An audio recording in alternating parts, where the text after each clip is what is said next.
Welcome to the Crash Out. We live. Yo, what's good, everybody? Welcome back to the Crash Out. I believe we are episode 72. Man, I'm not gonna lie, man, we getting close to 100. That's kind of crazy once you say it out loud, but yeah, man, back Say it out loud now, no? episode. Huh? Say it out loud. Hey, I just did. It sounds crazy. We getting close to 100. But yo, man, this week we got some nice topics, man. I already know a lot of crazy things happening in the gaming world. We got some good news. We got some, kind of some stuff we already saw coming at GameStop, and as well as other news, some good, some bad, but we always gonna have it lit in here. You already know it's your boy Nano_Blaster, and I'm ready to get this jump started, man. Mr. Sammy Namikaze, man, what's good? Not much, man. I'm glad to be back. Exciting stuff to talk about, some disappointing stuff to talk about. Very controversial stuff to talk about as well, but that's why we're here Wednesday. This is what we do. This is the Crash Out. So I'm ready. How we doing, Caleb?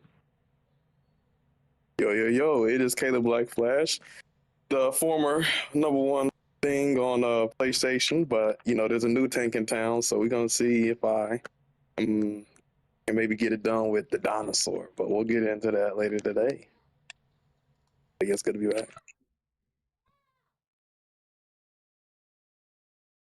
Go ahead, is it at the Poppy? Or am I Caleb today?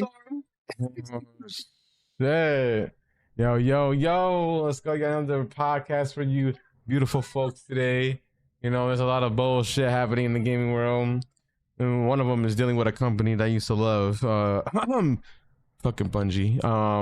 So we could definitely talk about that. And a bunch of other stuff. PlayStation got leaks, Xbox got leaks. There's a lot of leaks this week. Holy shit. Fucking Horizon got leaked, the whole game. Like, it's just crazy this whole week. So we're definitely gonna get to it. People are getting banned for 9,000 years. Like, it's crazy. We're gonna talk about it. Let's get the intro popping. Y'all, hope you have a fantastic Wednesday. Grab your wine, grab your liquor, grab your popcorn. It's gonna be a spicy one.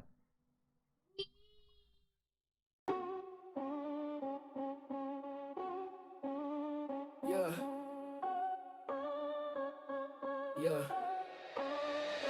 Welcome to the Crash Out. Put your seatbelt on me cause we about to lash out. If you hating on the crew, you getting thrashed out. Man, we going so fast, we about to pass out. Pockets for the gamers, man, it's time to ride out. Welcome to the Crash Out. Put your seatbelt on me cause we about to lash out. If you hating on the crew, you getting thrashed out. Man, we going so fast, we about to pass out. Pockets for the gamers, man, it's time to ride out. We covering the drama, we talking about your mama. We smoking on the ganja, we drifting in the Honda. We turning up with Sammy, one wingers with the family. Black Flash jamming like a lammy, Nano always understanding. Yeah. Welcome to the Crash Out. Put your seatbelt on because we about to lash out. If you hating on the crew, you getting thrashed out. Man, we going so fast, we about to pass out. Pockets for the gamers, man, it's time to ride out. Welcome to the Crash Out. Put your seatbelt on because we about to lash out. If you hating on the crew, you getting thrashed out. Man, we going so fast, we about to pass out. Pockets for the gamers, man, it's time to ride out.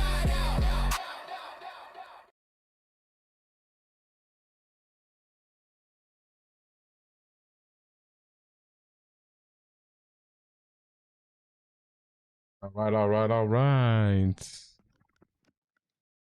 I'm not done posting these links yet, but I'm almost there. I can start it. Well, another day, another dollar, another week of Disney Speedstorm Super Divisions Season 2. What's it called? What was it, week 3? Oh my goodness, it was a lot of, competitive matches this week. And there were some upsets. A lot of teams that people thought were going to win lost.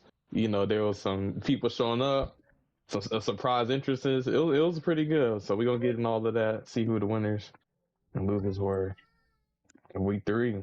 So I'm just looking around, just before we get into the points. Yeah, pretty much almost every single match was like a 2-point difference, a 10-point difference. I think maybe 1 or 2 had a margin of like 20 or 30, but all of the matches were relatively competitive. So it was a good week. It's a good week. I know for the people who was watching, y'all seen it.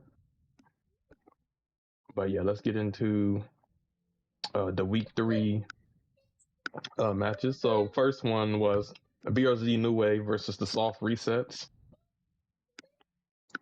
And yeah, like I said, or like we predicted, BRZ New Wave had a close match against my team last week, and I knew after coming off of a loss they were about to lock in, and they did, leading the charge 212 points to 148 against the Soft Resets. So BRZ New Wave, hey, and watch out for them. They got a chip on their shoulder. They're dangerous. But yeah, for BRZ New Wave, we had Bronco with 60, 604 Lucas 54, Rayoni with 53, and Calvis with 45. And then for the Soft Resets, we had Monstero is Zeus leading his team with 51. We had Terrace LKS with 43, a 3-headed Monkey with 33, and Foster Dinu with 21. So all across the board, yeah, BRZ, had some good positioning. They got it done, so shout out to them.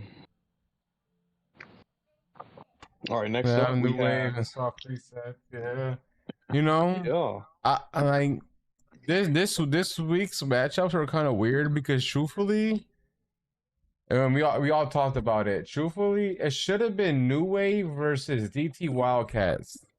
In my opinion, it should not have been New Wave versus Soft Resets. It should have been New Wave versus Wildcats. One, because Wildcats was trying to promote to the Veteran League, and New Wave hasn't won a game since being in the Veteran League. So I felt like those two matchups should have been more evenly matched than having them go against Soft Resets where they know they're going to get their ass beat. Mm-hmm. That's just my opinion, but if somebody's trying to move up and kick somebody out of Veteran, I feel like if the Veteran team was not winning any games, they should have went against the Wildcats, the team that was winning games in the rookie league. You know what I'm saying? Like it would have just made sense that way, and it probably would have been a more balanced match too, to be honest. But hey, I don't make the rules. Yeah, and I know you want some different matchups, not necessarily rematches all the time, a little bit like high-end diversity, I know. So we'll have to see how that ends up going. But yeah, so the second match for what's it called, week 3, we had the Celestial Warriors versus the DT Wildcats. And we had the Celestial Warriors. I said these matches were close. Hey, some of them were some sweeps. We had Celestial Warriors 201 to 158. So it looks like the DT Wildcats, coming off a win, I think last week, I think ended up, biting off more than they could chew this week. Let's see what happened. So, that's why. Because the Celestial Warriors have Toxic leading his team with 66, Hoodie with 51, Cedric with 50, and Falcon with 34. If you fly too close to the sun, you might get burnt. So yeah, they definitely, going after the big dogs. But they held their own. We had BRZ Hayes Quinho with 65. We had PR Caldo with 40, Roman Dja with 37, and Snack Daddy with 16. So don't get it twisted. DT Wildcats is a very strong team, but they're going against a celestial giant. So they did what they could. Nah. You see the roster, right? You see the DT Wildcats roster. Wouldn't it have been a closer match going against New Wave than Celestial Warriors? Yeah. Let's be honest. You know what I'm saying? But I mean, like this was like, I'm sorry, like I love my guys, but this matchup just didn't make sense. You go a Toxic's team versus a rookie team trying to go up. You know what I'm saying? Like Toxic's team at least had a W on their banner. You know what I'm saying? Like this match should not have happened. I'm sorry. Like I will take that to my grave, but this match should not have happened. I feel you. I don't really understand the logistics of what's going on with the team setup, so I can't really comment on that. I do know you said something in the chat in the Discord about it, Angel. So I don't know. I know it. I feel like every setup or every season, no matter what gets changed, is always going to be some type of complication. Kind of feel like it's just inevitable. But BRZ Wolf and Rugal, I'm pretty sure they're trying their best. Yeah, I would say suggestions to you folks in the divisions, and if y'all don't do it, I'm gonna fucking do it. We need a division style duos or singles tournament, and not just a 1-day tournament. Instead of doing this 4v4 shit, I think a duo or solo tournament will fucking revitalize the way divisions is. Because for one, it's hard to get 4 people, especially 4 people that you want on a team to be able to compete. At least it'll be a lot easier to grab like a duo partner or just do solos than it is to try to find 4 other players. You know what I'm saying? I think a solo season would be awesome. Like have a season to where instead of having teams like, the Wildcats or the Goats or this and that, it's just like the same division format but solo. So the races would be 8 individuals racing that week in a lobby, trying to stack up the points, and then you have different rankings on the leaderboard based on that. I'll be down with that. Yeah, and then you never know. There's probably a lot more people that will sign up because guys like Nievo, the reason why Nievo is out in divisions is because he said, I'm not trying to find 3 other people to play with.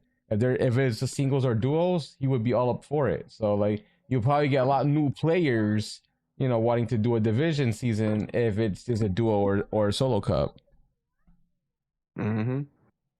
I mean, that's hard to try. I think we've been doing it, similar for like the last year or two. So I think switching it up and doing that, I think would be interesting and dope. And I think, it might be interesting to see how it is, like, not having to worry about call outs and have stun your teammate, just go balls to the wall week after week. So yeah, I think it'd be interesting. So something to consider. Maybe we'll have to talk about it, all together and see what people are feeling. But yeah, next match we had the Lateborn versus the Apex Goats. And for this match, this was a close one, 2-point match, but the Apex Goats edged it out 181 to 179. So for the Lateborn, it was 2 points. It's super. Any team could have won. It was balls to the wall. Like any position, I believe, on the last match, could have changed. Who won. But for this match, we had Alphen leading the charge with 63, Ferrari 55, Sandbox 33, and Maisie with 28. And then I actually watched that match. It was a good match. And then for the Apex Goats, we had Tyat with 58, Dino 53, Tom 4K 35, and Sonic Anarchy with 35. So Alphen was definitely carrying the charge, the MVP of the match, but it was pretty even across the board. But I believe the Apex Goats, just on the lower end, just edged them out. I don't know. Just on the lower. I think they were at the team a little bit more. Yeah, I don't know. It was just closer. Yeah, there's a lot of the points are so close. Like Alphen, though, MVP of the whole game, the 63 points. Though Alphen was going crazy there. Mm-hmm. Yeah, and then like this could have gone either way, man. 2 points, bro. Oh no, this was a fun race to watch. I don't think any player underperformed. Like end of the day, like it's 4 people each team. Somebody's got to get 7th, 8th, 5th, 6th. But I think like everybody pretty much played to the best of their ability, and it was super competitive. So hey, watch the vibe, baby. But yeah, shout out to both teams for putting on the banger. The Apex Legends survive another week. All right. So next up, we have the Dream Team versus Cartostrophe. And the Dream Team, puts slamming down the hammer on Cartostrophe 234 to 126. That is over 100 point difference. They definitely did their thing. So once again, Sony MVP of the match. Sony's been killing it with the Dream Team revitalized with 63 points. We got Travi with 60, Danny Boy 57, the Romy Rome 54. So everybody on the team over 50 points. And then we had the Stenmark with 43, Rafnu with 33, the Iceman with 28, and Tofi with 22. So just overall as a team, DT, they were locked in, and I believe I practiced with some of the DT people, and they're locked in, and they come prepared. So you better have your stuff together when you go against them. So yeah, good match for DT. Cartography, what I'm saying? Have to run it back. All right, next up we have BRZ Paradoxo versus Project K Seta. So this was the match me and Angel participated in, and we thought it was gonna be a close match, and it was. But we ended up losing. BRZ Paradoxal won 190 to and we got 170, so it was about 20-point difference. So it was a close match. Maybe not a 2-point close, but it was competitive. But I think towards the end, BRZ Paradoxal, they just kind of edged us out on some of the races. So for this, we have Wolf leading the charge, 76 points. That's the most points I've seen so far for week 3. He killed it. He was locked in. I guess he felt like we were underestimating him, which we weren't. But I guess he had something to prove, and he definitely did his thing, getting 76 points, almost perfect. That man, and then we had that man said it was easy, man, when I came in the gym. Oh, I know. Yo, Wolf, we're gonna have to talk about that because you're not about to disrespect me in my own stream, bro. Now we got personal beef. I'm calling that right now because you definitely don't come in my stream and talk about that shit as easy. Like that's like yo, you just don't do that shit, bro. You just don't do that shit. You got 50-60 people in the chat and you want to talk about that shit is easy. Come face me 1v1 and see how fucking easy that really is, my guy. Hey, we have me and Topic 1v1 on stream. Maybe Angel and Wolf 1v1 on stream. You know what I'm saying?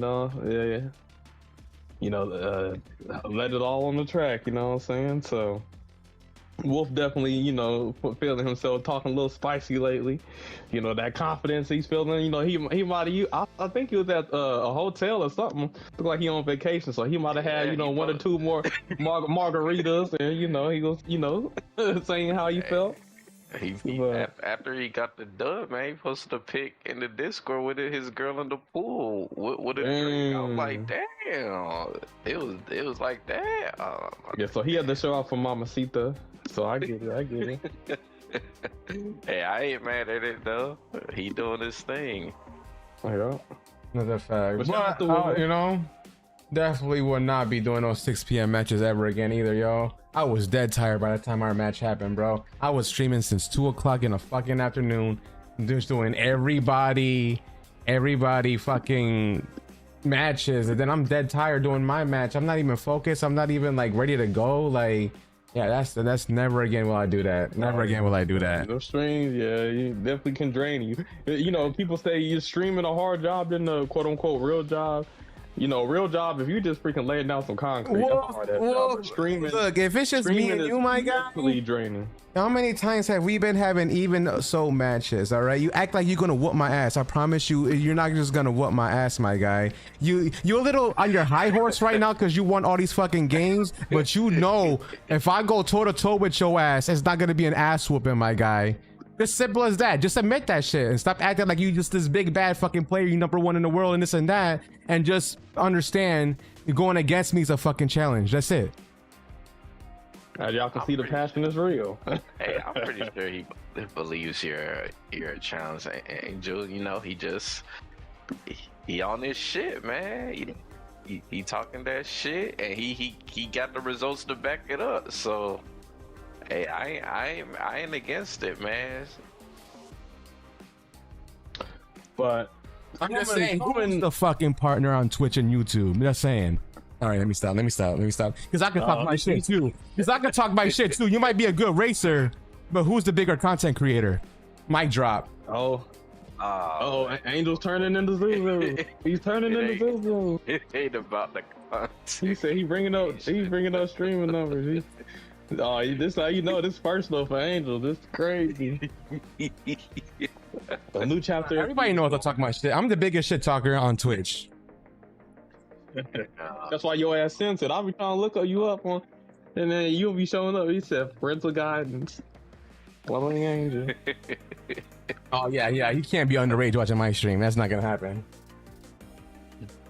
Nah, but hey, like I said, I keep doing your thing, Wolf, man. Shit, I ain't against the shit talking, man. So I say, I'm all for it. I feel like it adds storyline and add juiciness to matches. Increase the lore. So. Well, coming, what's it called? Like a secret special entrance. We got the one and only the McNugget special. We got McNugget showing up, for his team. You know what I'm saying? He joined Division for a reason. And for big matches like this, he showed up. There's been some history with the Nougat and the Caleb Black Flash and the One Wing Angels, and McNugget definitely, has something to prove against us. I would say he actually had a good performance, going against us. So showing that even though he might not, I think a lot of people have kind of like taken a step back from Speedstorm a little bit because of the BS they're doing, but he still showed that he still got that skill. He's always been one of the top players. Always, I think in most people's top 20, 30 list, he's there. So he definitely showed that, Wild Wolf recruited him. So shout out to McNugget, 48 points. He did good in that one-time trial that everybody was knowing. Oh yeah. The fucking the speedrunner challenge. Yeah. So can't sleep on him. Like I said, the whole is an inside joke. The McNugget special is just when I was trolling him in the match because I kept stunning him over and over again. So What that was class funny. was he on? What's he on? Oh, he was on the Trickster. Oh, you talking about for the match? Yeah. Oh, I don't know. Different things. They were switching it up a little bit. Also, what's that big nugget, the one that said he could beat me and you? Yeah, he saw. Yeah. Wasn't that? I'm. How many points do you got, Nougat? 48. I got 56. So maybe you can't beat me. Yeah, he said, I'm gonna talk my shit. He said, "I know I can be." I'm gonna talk my shit. Come on now, because the numbers don't lie. Angel say he challenging everybody, man. I'm all on smoke, yo, because you know what? Drama brings views, so let's go. I'm gonna bring all the fucking smoke. They thought One Wing Angel was chump change. McNugget thought you was chump change. He saw you. He didn't think he was a top player, but hey, he went heads up against you. And Welcome to the CrashOut. Hey, Wolf, man. Welcome to the CrashOut. Boy, no, man. Angel say he's still on top. No, there's a reason why I'm always will be the king of ranked. All right, that's all I'm saying. I can do whatever, but I know McNugget. You always try to say I'm a wow, and that's the reason why I'm high up there. Just know in private lobbies, I'm that fucking nigga too. That's all I'm saying. I'm that guy too in private lobbies too. It don't matter if I put money on it or not. Oh. Shout out, man. Shout out. all right, but next up we have. I am happy to see that, McNugget was able to play. And I actually it's nice to see that he did good, man. It shows that he can hang with the big dogs. Oh, definitely. I know McNugget, regardless of all the shit talking, McNugget is a fantastic player. I will give him his flowers on that. He is a fantastic player. And I know him living in Australia is the biggest reason why he hasn't really even been in divisions, because his time zone is wacko. Yeah. But yeah, no, it's nice to actually see him finally in a competitive race. Yes. But yeah, next up for BRZ, what's it called? Paradoxo. We had BRZ Rugal. So the Rugal Wolf duo still alive and thriving. Rugal with 37 points, respectively, and then we had Goblin King with 29. And then for Project K-Cetera, we had One Wing Angel leading the team with 56 points. Then we had BRZ Valix, or maybe just Valix. I know they still got the BRZ clan tag on the site, but we had Valix with 53 points, and then we had Absent Culture with 32, and then we had Caleb Black Flash with 29. So a little bit struggle for me. A little bit struggle. I think, you know, I didn't really get to practice that much. I know they had some pre-selected picks, and there were some, you know, some of them were good, and then some of them I felt like there could have been some other ones. But hey, that's what happens if you don't practice, I guess. But I think with the data I had, you know, I tried my best. And Hey, talk my shit part 3. Hey, Goblin Queen, I thought you wanted to race only tricksters and speedsters, and that's why you didn't want to be in our team, because we wanted to race all classes. What happened with that? Because you played Brawler. So make that make sense. So just say you didn't want to play with us. Just say you didn't want to play with us. Angel, are you saying that Goblin King was supposed to be on Project K-Seta with you and Absent and Valix, and he said that he didn't want to join the team because You want to be dedicated speedster or Brawler? trickster. But then he's not a dedicated speedster or trickster for Paradoxo.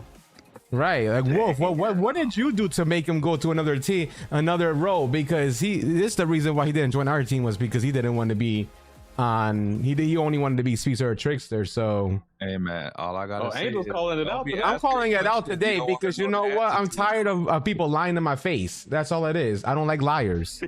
So you gonna sit there and say, just say you don't want to play with us, and just say it to my face. I'll respect you more that way than just, oh no, I just want to be a speedster or a trickster and then join another team and not be a speedster or a trickster. Just saying, I'm the wrong person to lie to, because I'll call you out in your face. I'll call you out on the internet. I'll call you out on social media. I don't give a fuck. That's just me. I'm an honest person. Just don't bullshit me, man. That's it. Just don't bullshit me. And that's straight from DJ Poppy Pedro. But You really think he didn't want to play with y'all? are you saying he's choosing up? He choosed up on you? I'm choosing up. oh shit. Dang. But your spicy match, you know what I'm saying? Project K said gonna have to recover after this L, but we gonna bounce back. Goblin was like, yo, let me get my 50 points on defender. Wolf was like, nah, let me hold this dub. That's just crazy. All right, next up, and then last but not least, we had BRZ Legacy versus the Auto Thoughts. Thotty. And BRZ Legacy ended up winning 193 to 167. So for BRZ Legacy, we had Mr. Mime with 66, Tramal with 59, Leon with 28, and Junior with 24, and Adviar with 16. And then we had for the Auto Thoughts Assemble, we had Symbiote with 67, leading his team, did his thing. We had Gohan-san with 46, we had Guzi with 33, and then we have Guspool with 21.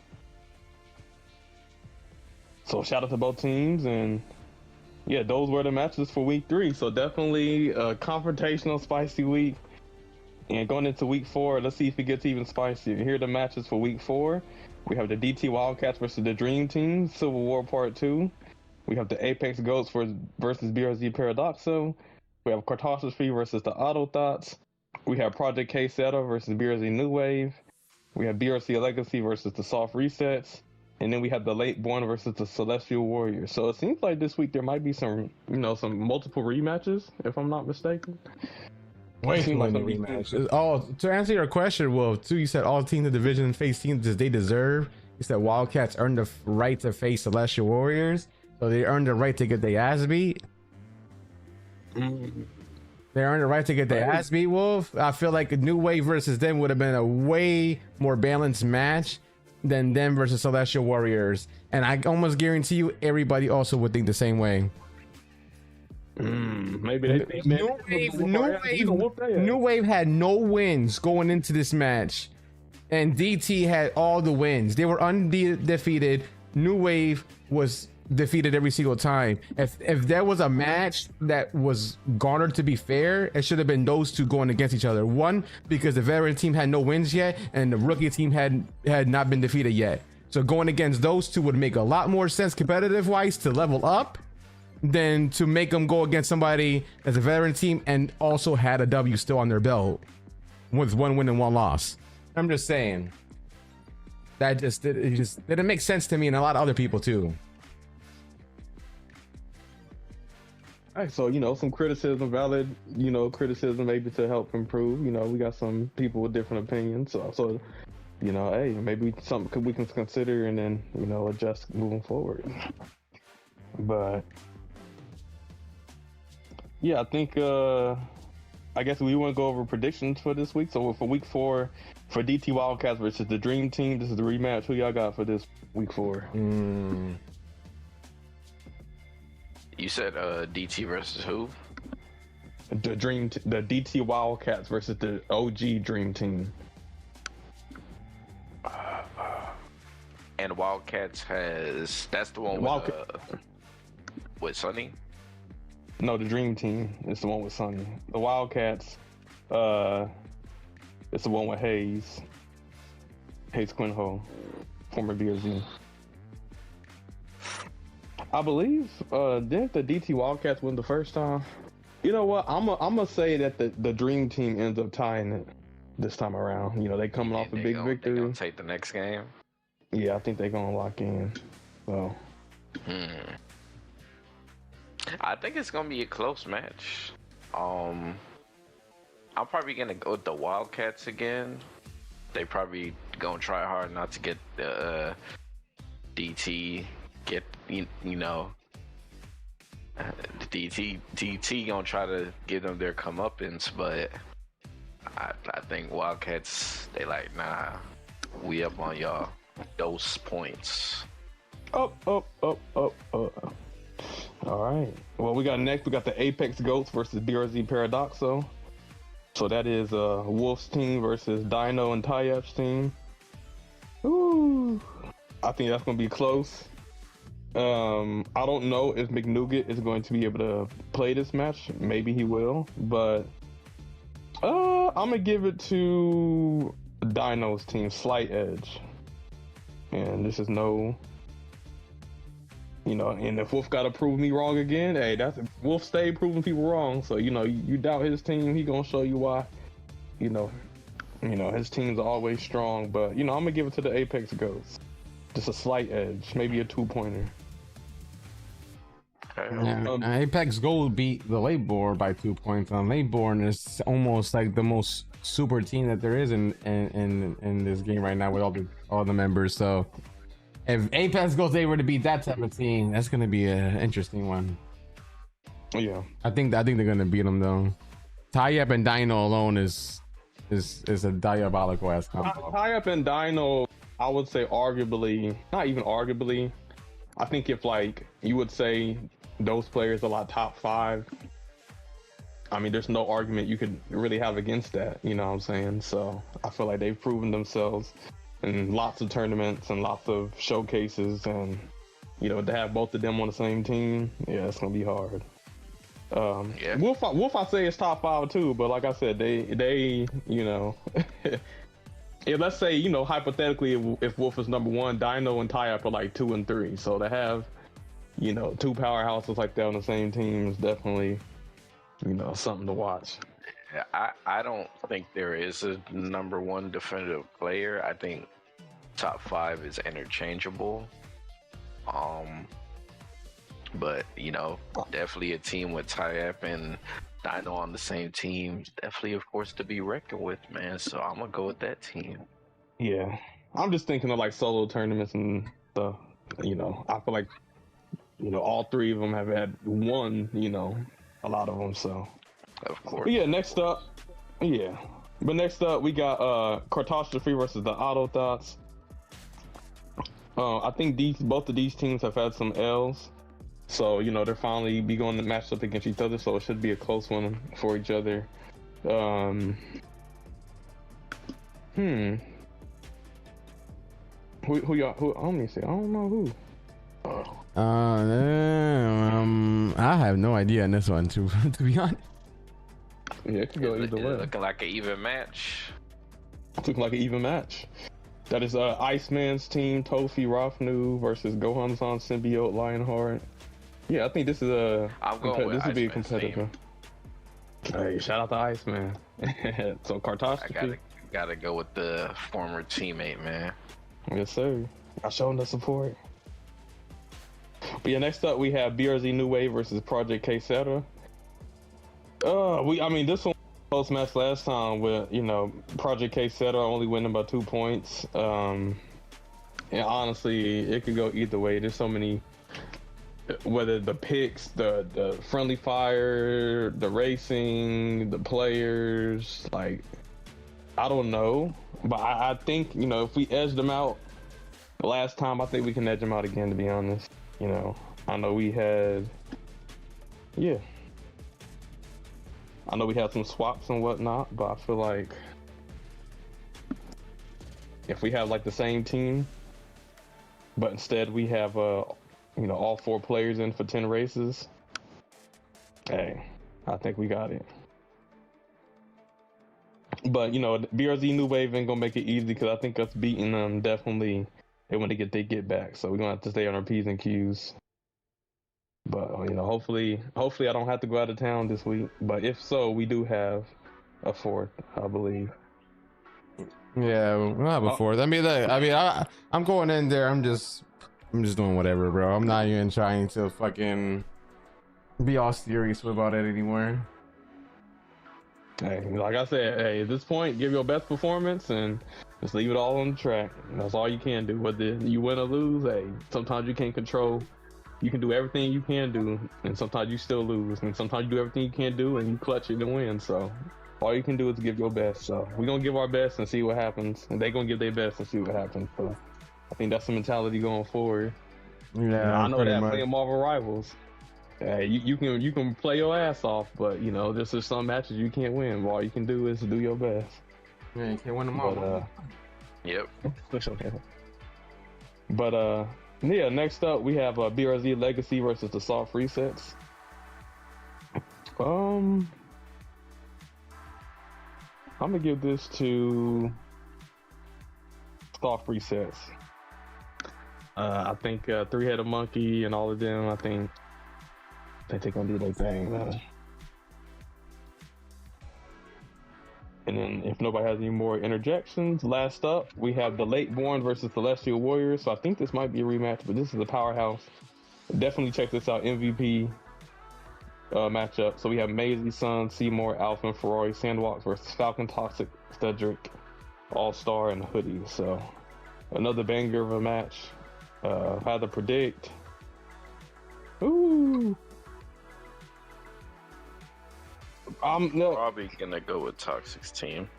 Yeah, they have the slight edge, but like I said, it's gonna be close. I think both teams are skilled, but I feel like the Late Born are going to have to have a plan or lock in or have something to where they can get the edge. But I do think they have the capability and the skill to beat the Celestial Warriors. But if these are gambling odds, I gotta put the favorite for the Celestial Warriors. They have a slight edge.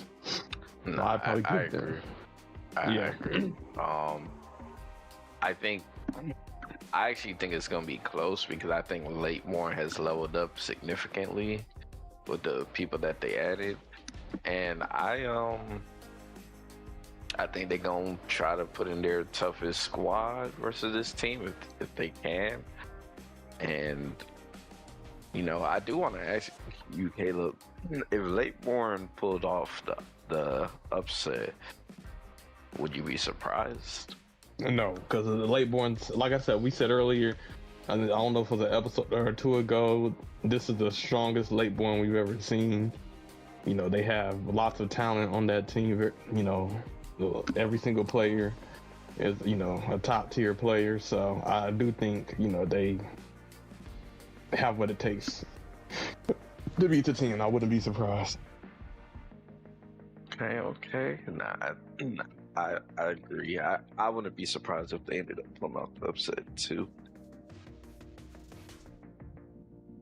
Yeah, but with that wraps up divisions. So that was your week 3 recap, and then that is your week 4 matches coming up this weekend. So make sure you follow the YouTubes, follow the Twitches, and get ready for some Speedstorm 6 stars at the highest level. All right. But next up, for all my rival heads, we had some big news. Apparently, Barney the Dinosaur will be joining Marvel Rivals. Now I'm just playing. It is Devil Dinosaur. If you guys don't know, Devil Dinosaur, is a character that is attached to Moon Girl. If you know who that is, I know they got like a little cartoon, but apparently, she can mind control or swap, consciousness with a dinosaur. I forgot what species the dinosaur is, but you've seen this dinosaur That species shit look and like lots a of T-Rex. Yeah, it is insane. But we got to check out this gameplay. We got a new Vanguard, which is a new tank, and Marvel Rivals. So let's check out this trailer together and see what y'all think. It will be coming out this Friday. So if y'all want to try out Devil Dinosaur this Friday, it will be coming out. But yeah, let's check out this trailer.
All right, what y'all think, man? Devil Dinosaur, new tank. I'm That not look gonna like some lie, mindless that behavior, shit bro. look badass, bro. Oh, hell nah. Welcome to Rivals, Godzilla.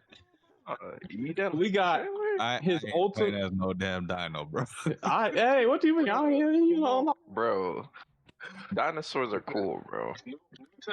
You know who Yeah. I'm trying to play as? I'm trying to play as Cyclops, who I saw in the back.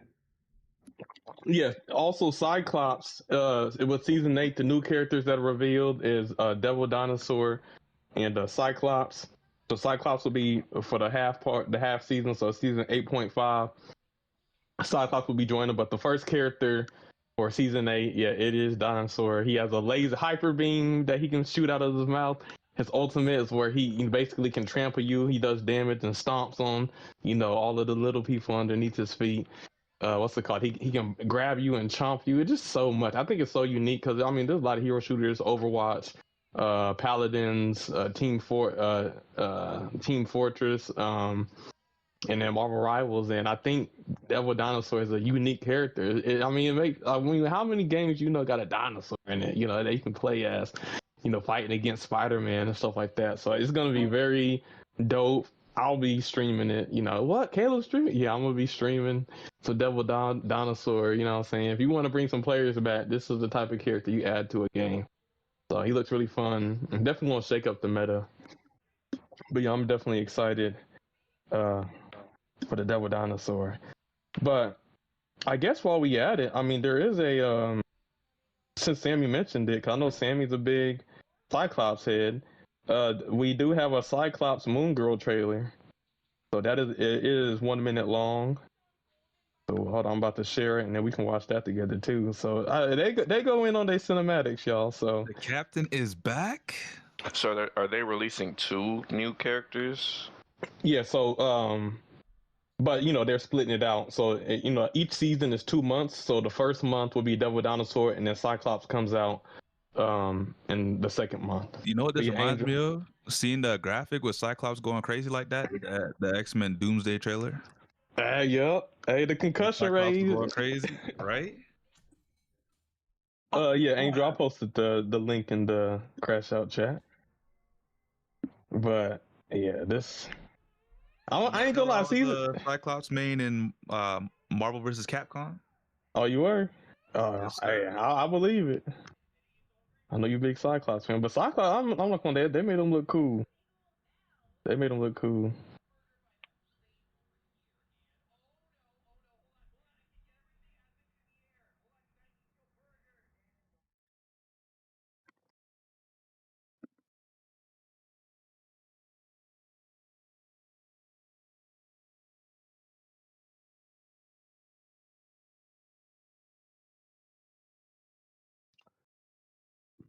Mm-mm.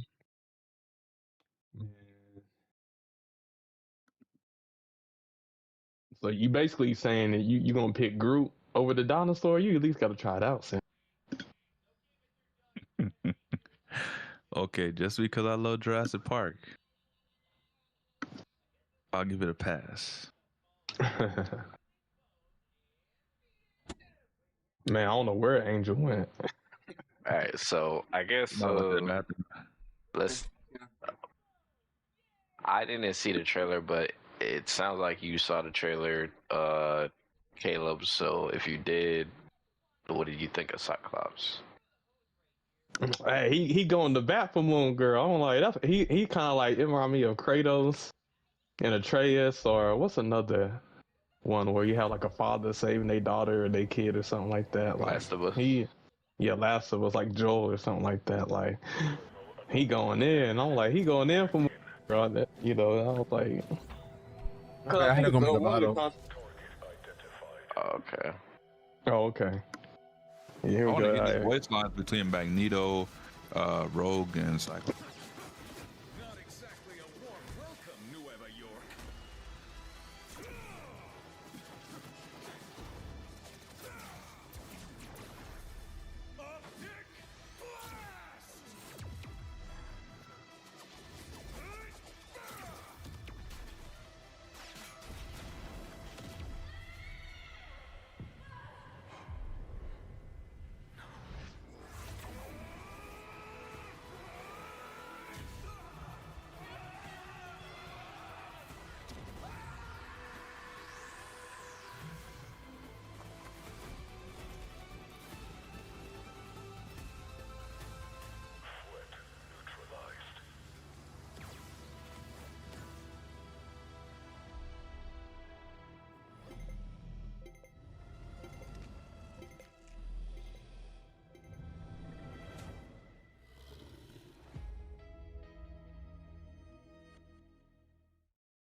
All right, so that is the Cyclops teaser. I like how they stuck to the lore too. So, if those of you who don't know, the reason why Cyclops wears the visor is because if he takes them off, like he can like rip apart like just like the fabric of the universe. This guy's like cracked, and the reason why he wears the visor is so he can have control over his powers. If he takes them off, like there's nothing stopping this man.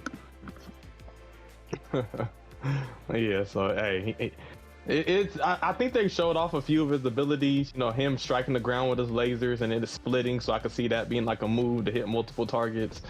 And you know, oh, dude, yeah, I think Homelander has competition with the, you know, yeah. So Cyclops, when he comes out, I feel like they're gonna make him busted. So definitely W season, a Dinosaur and Cyclops. So it's gonna be good. So make sure, I mean, if y'all wanna, you know, re-download the game, you try it out. Like, hey, do it. I'll be on. But yeah, that I think wraps up our Marvel Rivals news. I guess if I briefly want to go over Sonic Crossworlds, you know, right now this is Legend Competition Round 5. Is anybody participating?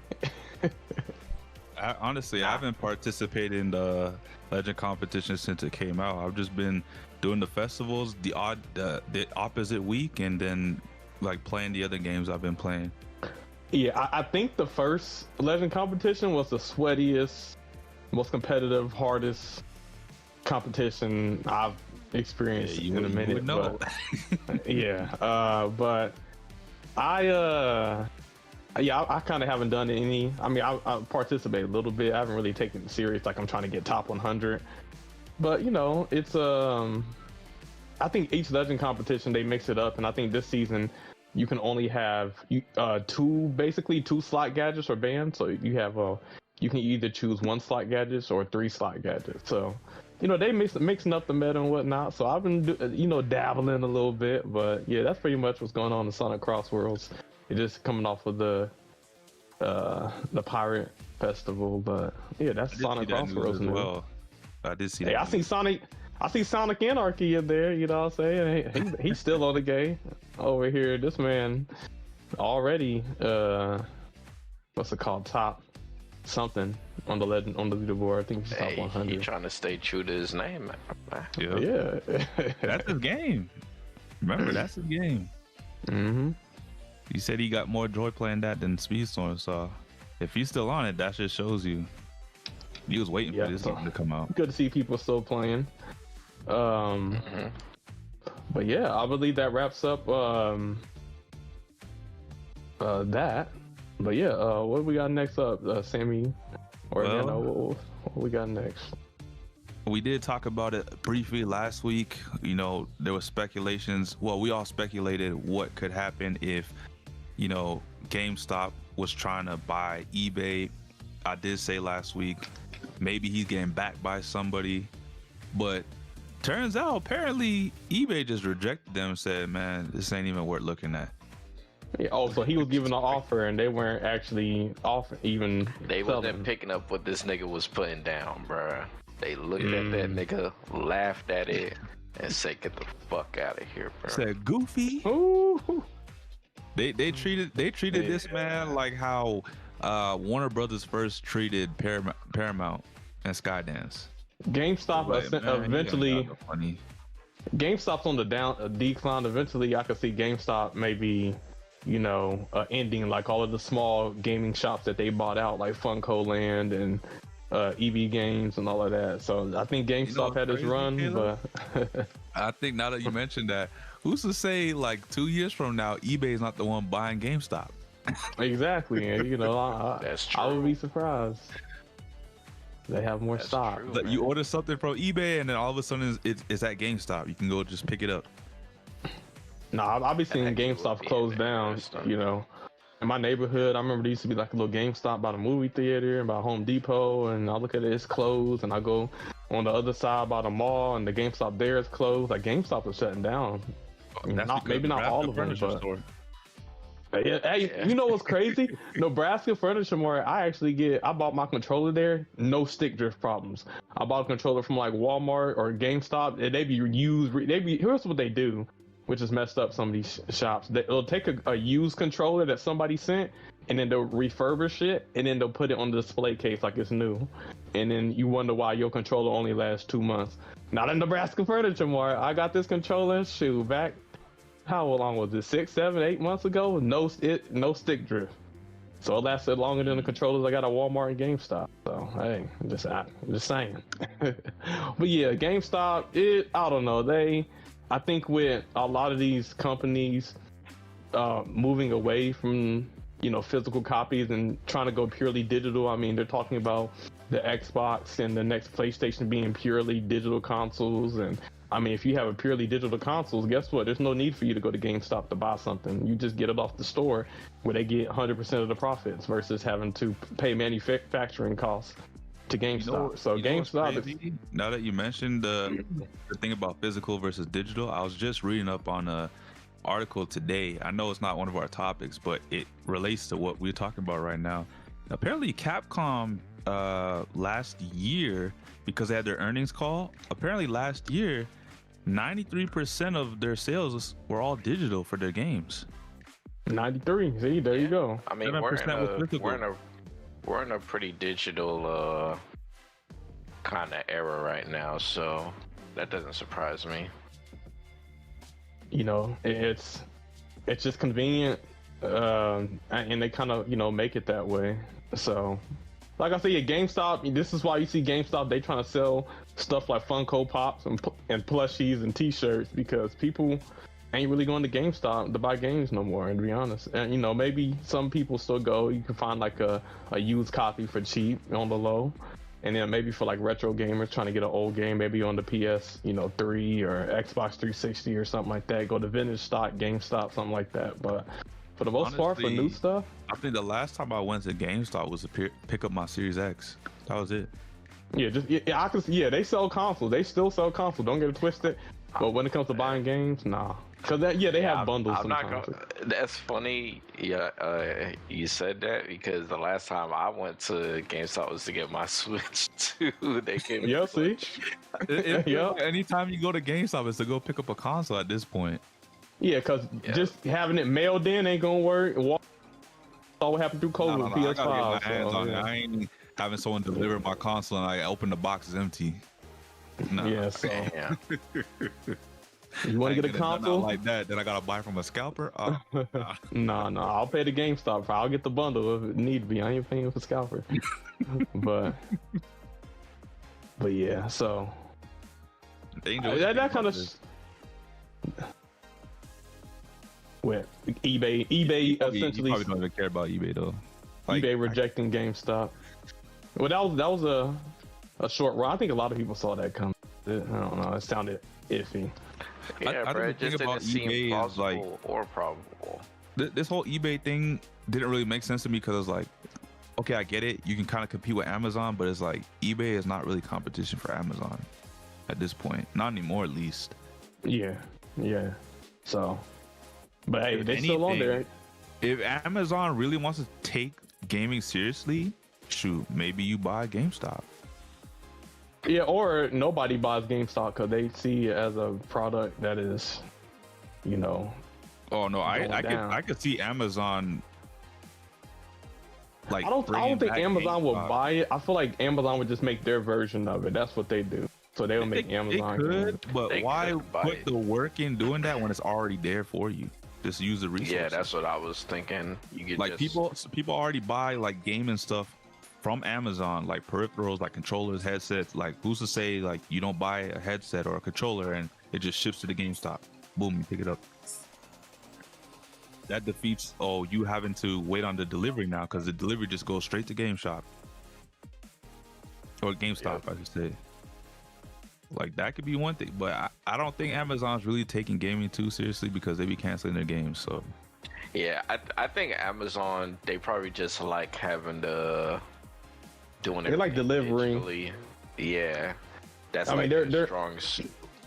They're talking about being able to deliver something within 10 hours and stuff. So I think having a shop will kind of eliminate that, where people have to drive to it. I think they like delivering. You pay for the delivery fee.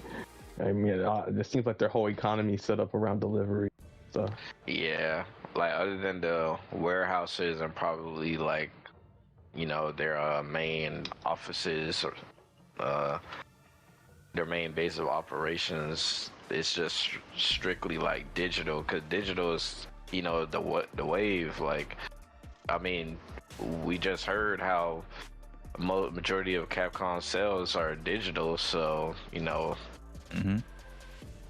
So yeah, they probably just gonna rock like, if it ain't broke, don't fix it type of deal.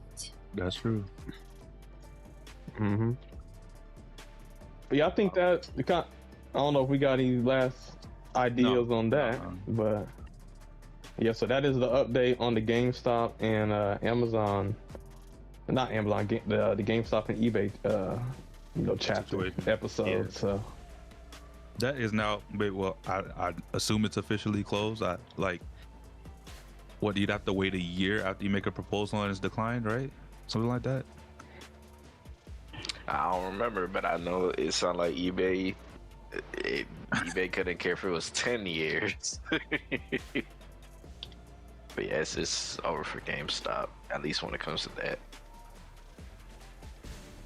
So the next topic we got is protesters raiding EA to oppose the Saudi Arabia deal or the acquisition.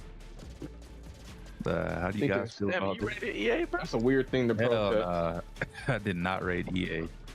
They protesting EA because of the Saudi deal. Maybe something to do with the war, and I don't know, that kind of type of stuff. I don't know. I think there's better things to protest. I don't think the protest is going to change anything. Is this just like regular people protesting? Yeah, with a small group. Did they say why they were protesting? They didn't want the deal that happened. They're protesting against the acquisition. I don't know why I see because people. They just don't want Saudi Arabia to own EA.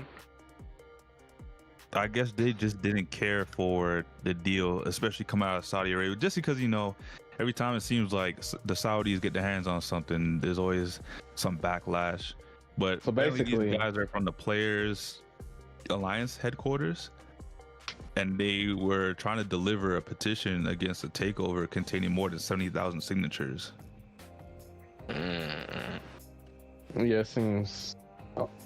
Oh, I don't want this group of people to monetize me, but this other group, they can. I don't know. So it's gonna be just like when they fucking raided the Capitol.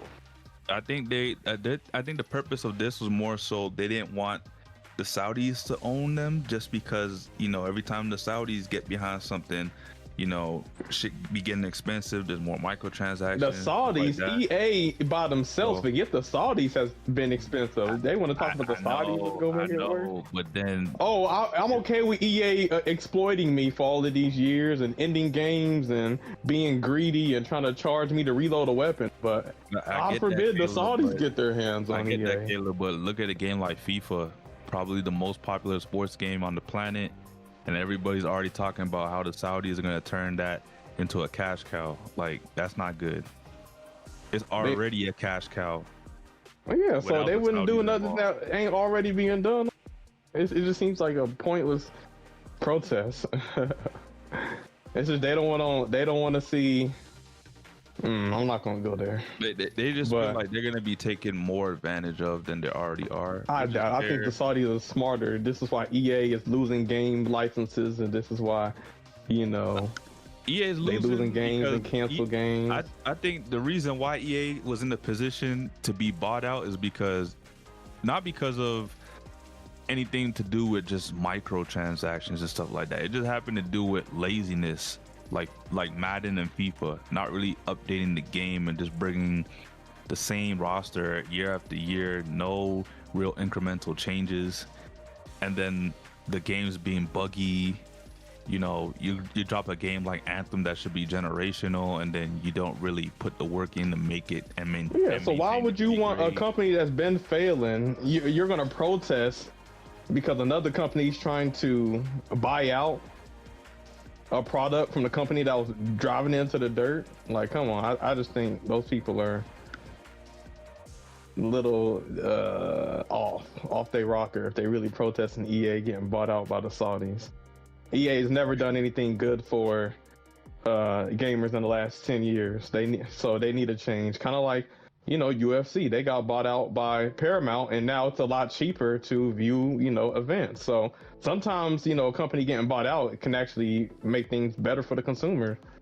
So, yeah, I just think it's kind of a pointless protest, but hey, that's just me. What's your take on it now? I mean, I don't know. I'm not gonna lie. I'm actually interested to see how this protest goes if it does go down. I mean, I'm not gonna lie. I don't think it will amount to anything. It ain't. Money's talk. Them protests ain't gonna stop the Saudis from buying what the hell they want to buy. They are into entertainment. They're trying to focus on tourism for their economy, not just oil.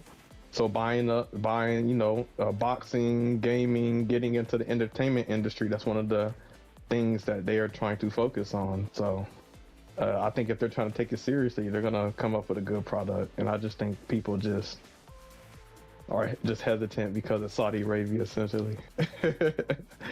Like, if it was Japan buying EA, you think they care? No. So, I'll just keep it like that.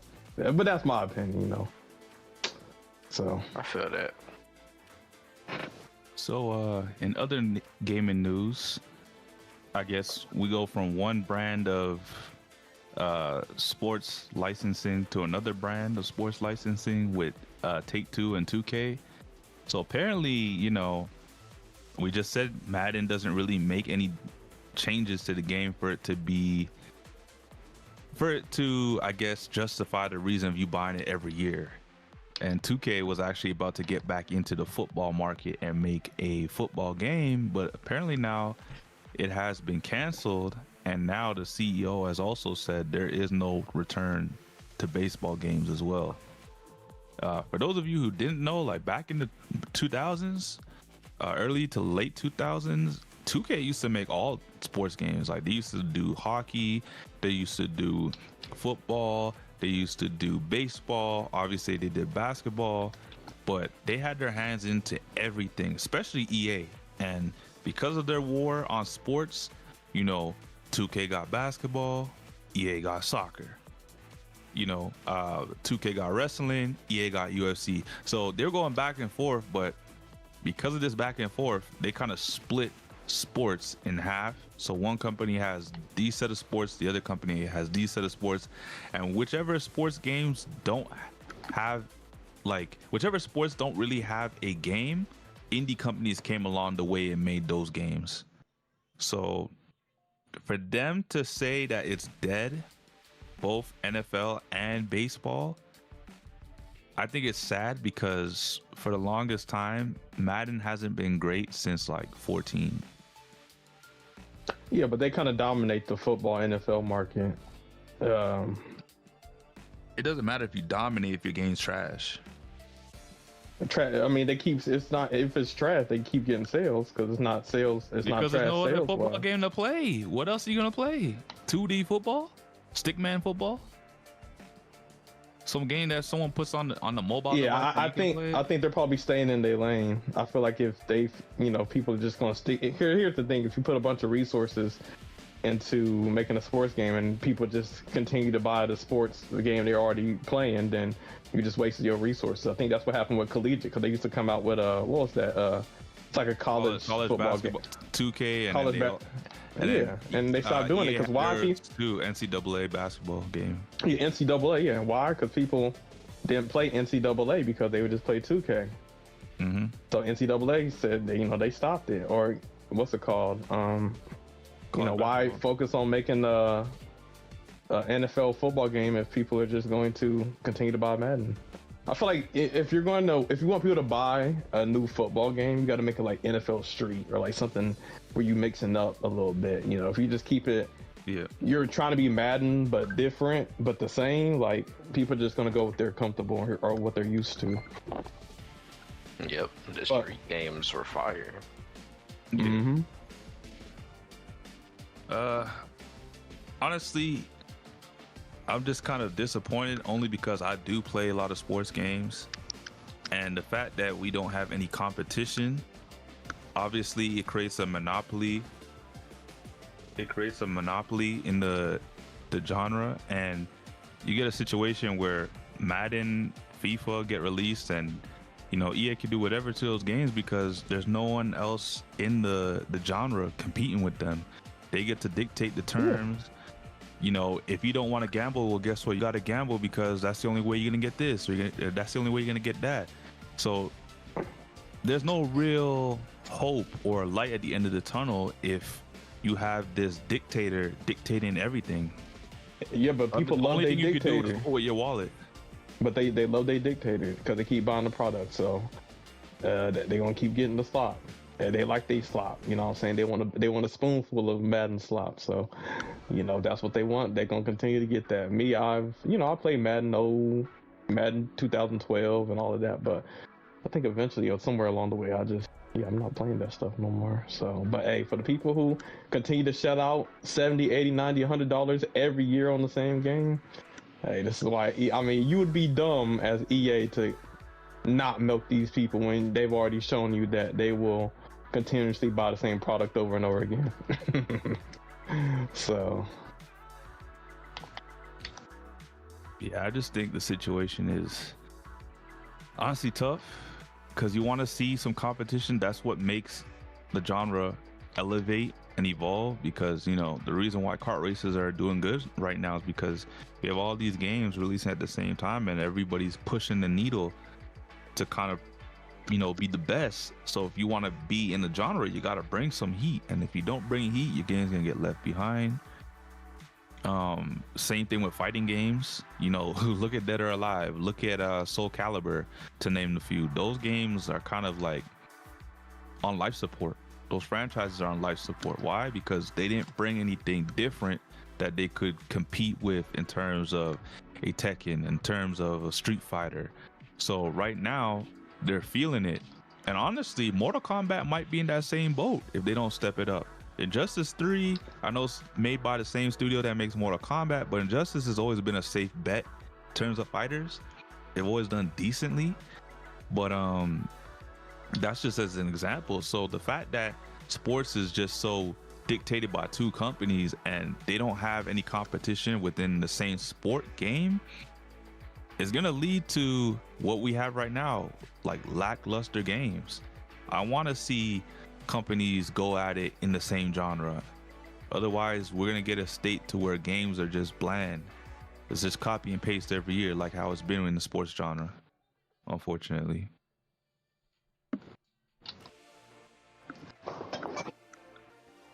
Besides that, because I know a lot of sports heads are kind of crying about that right now, SEGA came out with a list of 10 upcoming titles on a new roadmap, but then they canceled like this big secret super game that they had in the process. So I believe I put up the list. If not, I can pull it up right now and let you guys know the games on that roadmap. Yeah, I want to know what SEGA was kind of working on. I mean, it's always disappointing when you hear like a cancellation of like a big or ambitious title, man, because that could have been the next thing. Okay, so I got the article. Some of the games we already knew about, but then there's other games that are brought up. So SEGA shared its fiscal 2026 third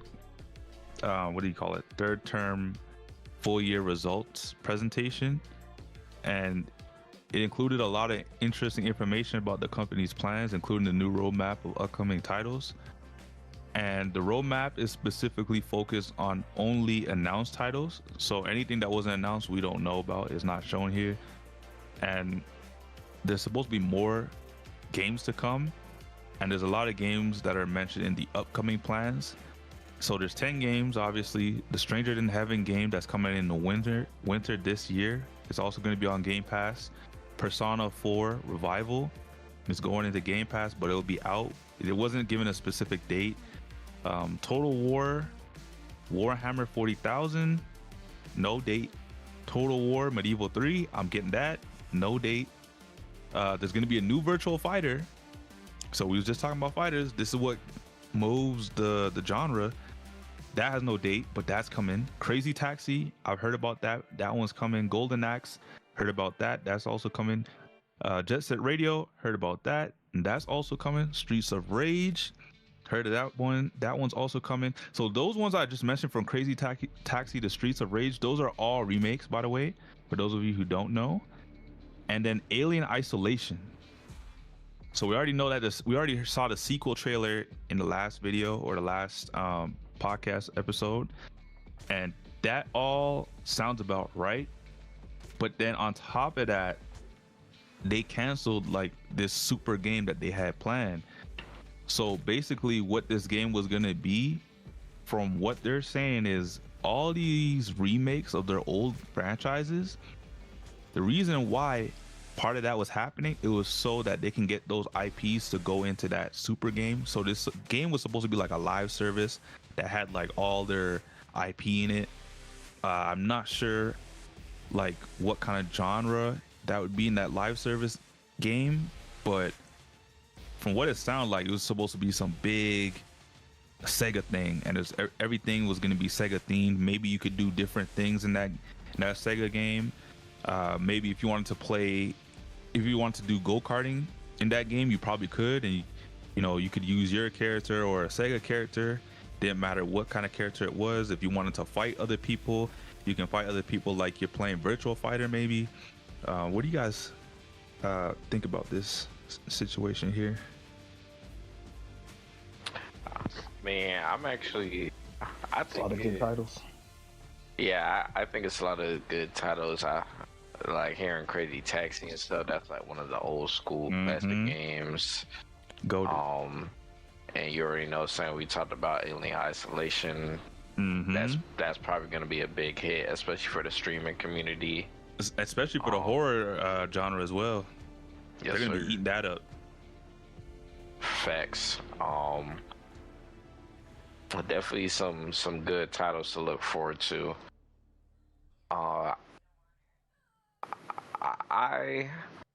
So like I said, I don't ever really want to hear about big games getting canceled, but I am kind of, me personally, I don't really need another live service game, so I'm kind of all right with it.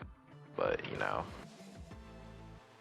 that's just how I feel. But definitely some decent games.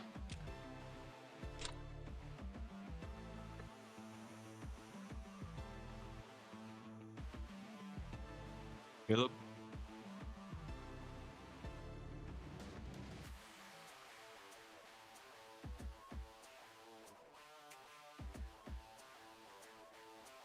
No thoughts about it?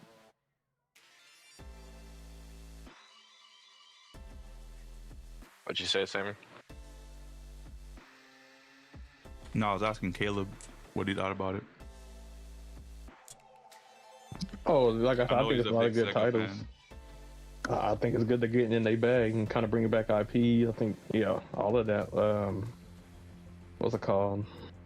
I'll be excited to play the games once they come out. But it's good to see companies. Nintendo's kind of getting some of their IPs. So it seems like Sega, Nintendo always competing with this.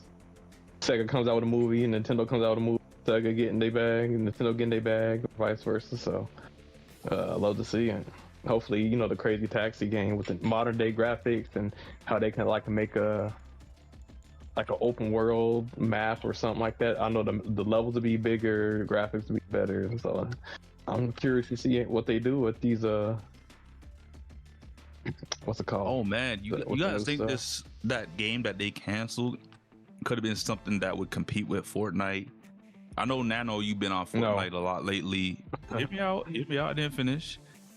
I know you've been on lately, and for me, it's been like it's playing a new game. You had to really go through the ropes with me.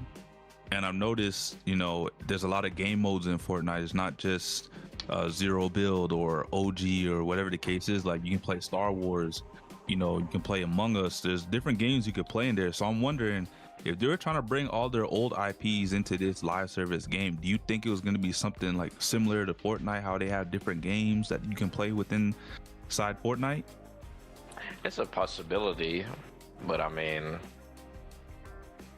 it sound like they gave up before it could, grow some legs. So yeah, I don't know if just things weren't going the way they planned, or they were taking too long. Like you can't. It's kind of hard to really tell, honestly. Yeah, it always sucks when you hear about a game getting canceled before you even actually hear anything about the game. Facts. Well, you know, that's some sad news. You know, not all news is sad. There's some good news. So recently, it's been officially announced that Lies of P2 is in full development. How do y'all feel about Hell that? yeah. Any of you guys Haven't played the first one, but it's kind of like Dark Souls, like a combat game with hard bosses. And I heard, you know, it had good reviews. It's basically Dark Souls, but with like Pinocchio. So, the fact that they're coming out with a second one, that shows that the first one's successful and people really liked it. And, you know, it'd be good to see. You know, Black Myth Wukong, you know, they showed the trailer that they're coming out with basically another Black Myth series. So I was happy to see that. So if Lies of P's getting a sequel too, it seems like Souls-like games, you know, that are kind of like, you know, doing their own version of it or mixing it up a little bit are doing very well. The genre is definitely still popular, so it's good to see Lies of P did well, because I know, you know, with it competing against other Souls-like and maybe with the criticisms of the first game, you know, I'm sure the second one will be even better, crazier bosses and stuff. Anyway, you know, I'm curious to see how they switch it up and, you know, where Pinocchio ends up next. So I think it's gonna be W. Yeah, man. I think this is amazing news. The Souls-like genre has actually been pretty popping off, man. Shout out to FromSoft for kicking everything off. But yeah, man, this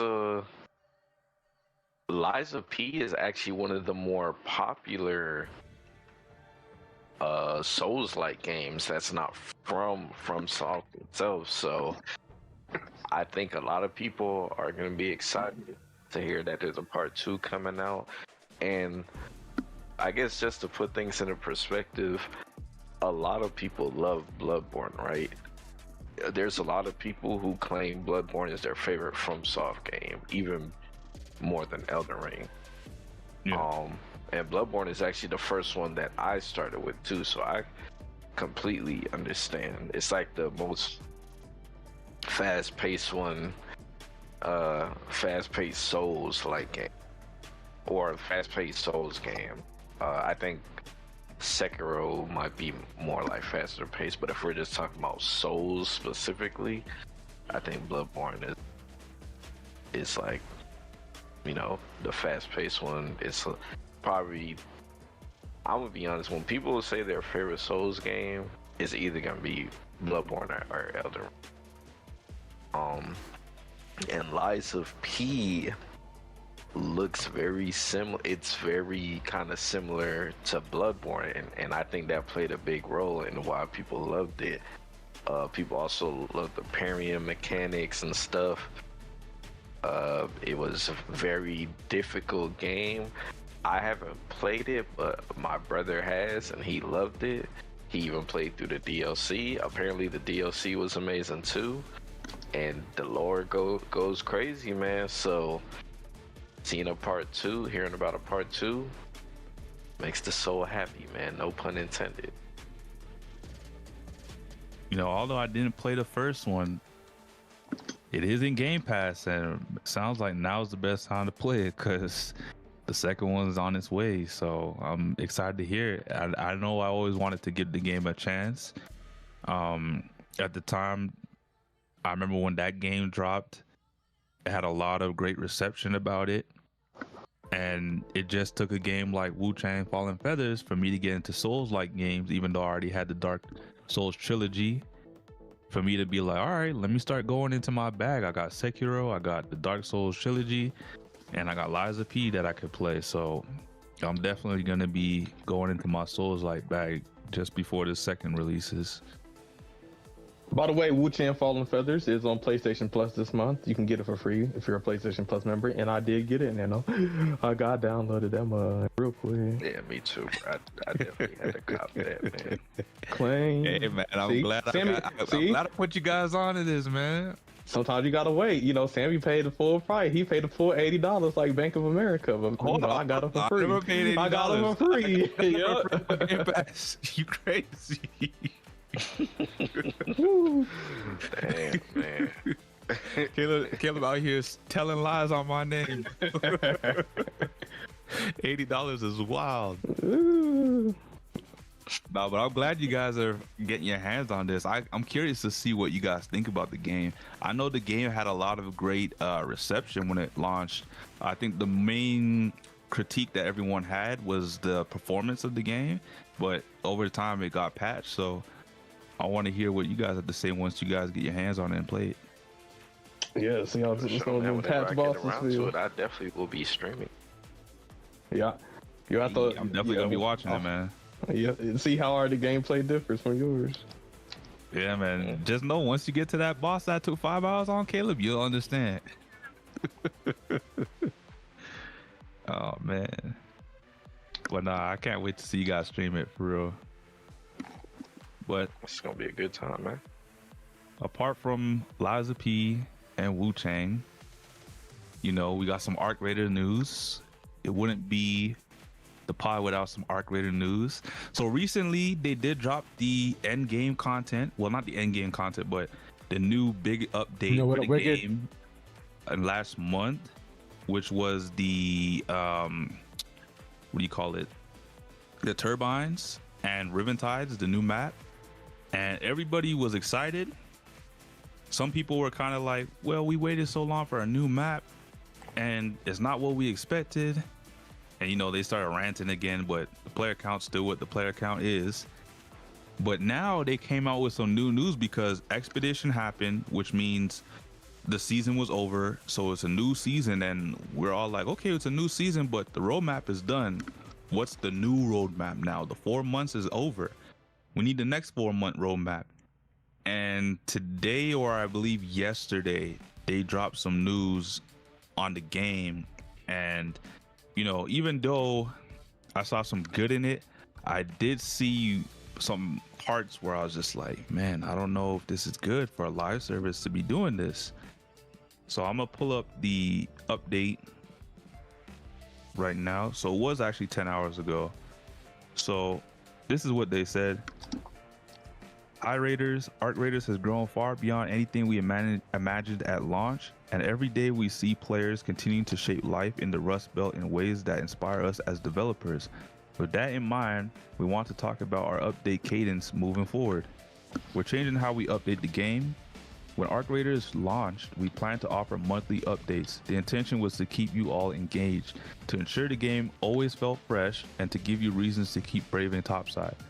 But once the game was in players' hands, we saw that the kind of long-term experience we want to create for Arc Raiders requires more transformative updates. Over time, we found that the pressure of a monthly cycle limits how impactful these updates can be. You feel it, and we feel it too. Running at that pace isn't sustainable or compatible with the bigger ambitions we have for this game. Major updates will come twice a year. So that's the big thing I saw. I was like, instead of monthly updates, we're now getting 2 big updates in a year. I was thinking, okay, maybe, you know, instead of 2, we could have 1 a season. But here's what they said about that. Going forward, we've made the decision to release major updates twice a year, larger in scale, more impactful, with the goal to genuinely change how you play the game. Don't worry, a dedicated live service team will continue running Arc Raiders day to day. Regular live updates, plus balance fixes, bug fixes, store updates, and player events aren't going anywhere. This additional development space allows us to invest more deeply in the health of Arc Raiders, from progression and the economy balancing to fair play and anti-cheat efforts. We know these are fundamental to the experience, especially in a game where every encounter and extraction matters. So based off of that, what do you guys think? Or how do you guys feel about that? Yeah, I mean, this is a live service game we're talking about. So It's good to see at least one of them doing all right. I actually think this is a good thing. Because now in a way, But you take notes. I mean, what? like you gotta. So when you're a developer, right? Yeah. Especially a live service game, Mm-hmm. based on like everything that's going on, you might have to change your strategy a bit, especially when you never like they didn't know the game was gonna blow up like it did, right? That's fair. So they have to change their tactics. So I felt like it sounds like they tried doing updates monthly to kind of keep people engaged, but maybe the updates while they were good, they probably didn't like really give that that they really want. Yeah. Like it felt like they couldn't put their all in it because they only had a month to work on it. Yeah, so the way I see it is, even though it's 2 times a year, I think when those new updates come out, they're gonna be bangers, bro. Damn near like mini expansion. That's what it sounds like to me. And if I'm playing Arc Raiders, to me that sounds better based off of what they're saying. It sounds like they're gonna be able to put out things that will like pack more of a punch or leave a more like lasting impression on players. Yeah. And I would rather a company make things that they feel 100% confident about than just making things just to fly by. You get what I'm saying? I think this will, help the game in the way that they'll be able to develop the game in the way that they want to. And I think that's a good, really good thing. Angel, I heard you talk about Bungie. What's your take on all of this? Is this something you wish Bungie would have done for Destiny?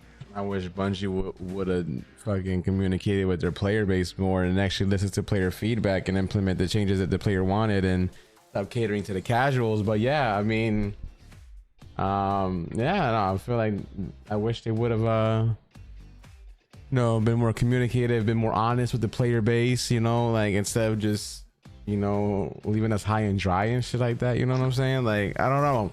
I just feel like, we always ask Bungie, like, hey, what's going on with this? Why is this not fixed? Why is this? Why is that? And like, sometimes it'll take a while for them to even like acknowledge anything. You know what I'm saying? Or player feedback of trying to make the game better, and we feel like that just goes in one ear and out the other. And like Arc Raiders and the developers of Arc Raiders seems like they're really trying to listen to the player base and trying to make the game for the player. When people keep coming back and new players come back or come to the game and try the game because they see that this live service game ain't slowing down. You know what I'm saying? Like, Arc Raiders is the Fortnite of the genre. Like, there's no denying that. Like, Arc Raiders is the pinnacle of extractions right now. When you guys first gave it that moniker, I didn't really understand it because I was looking at it at the wrong lens. Like, I was trying to do it like one for one. Like, if I had Fortnite, I'm expecting Arc Raiders to be the same caliber.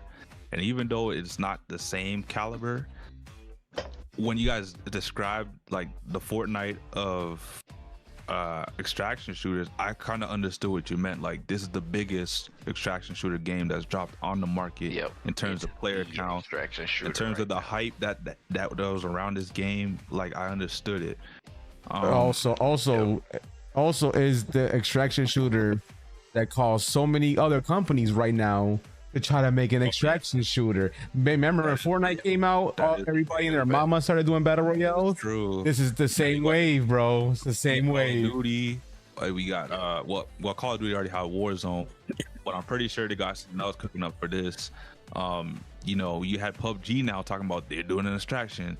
You know, you have Disney talking about, oh, we're gonna do an Extraction 2. Don't count us out.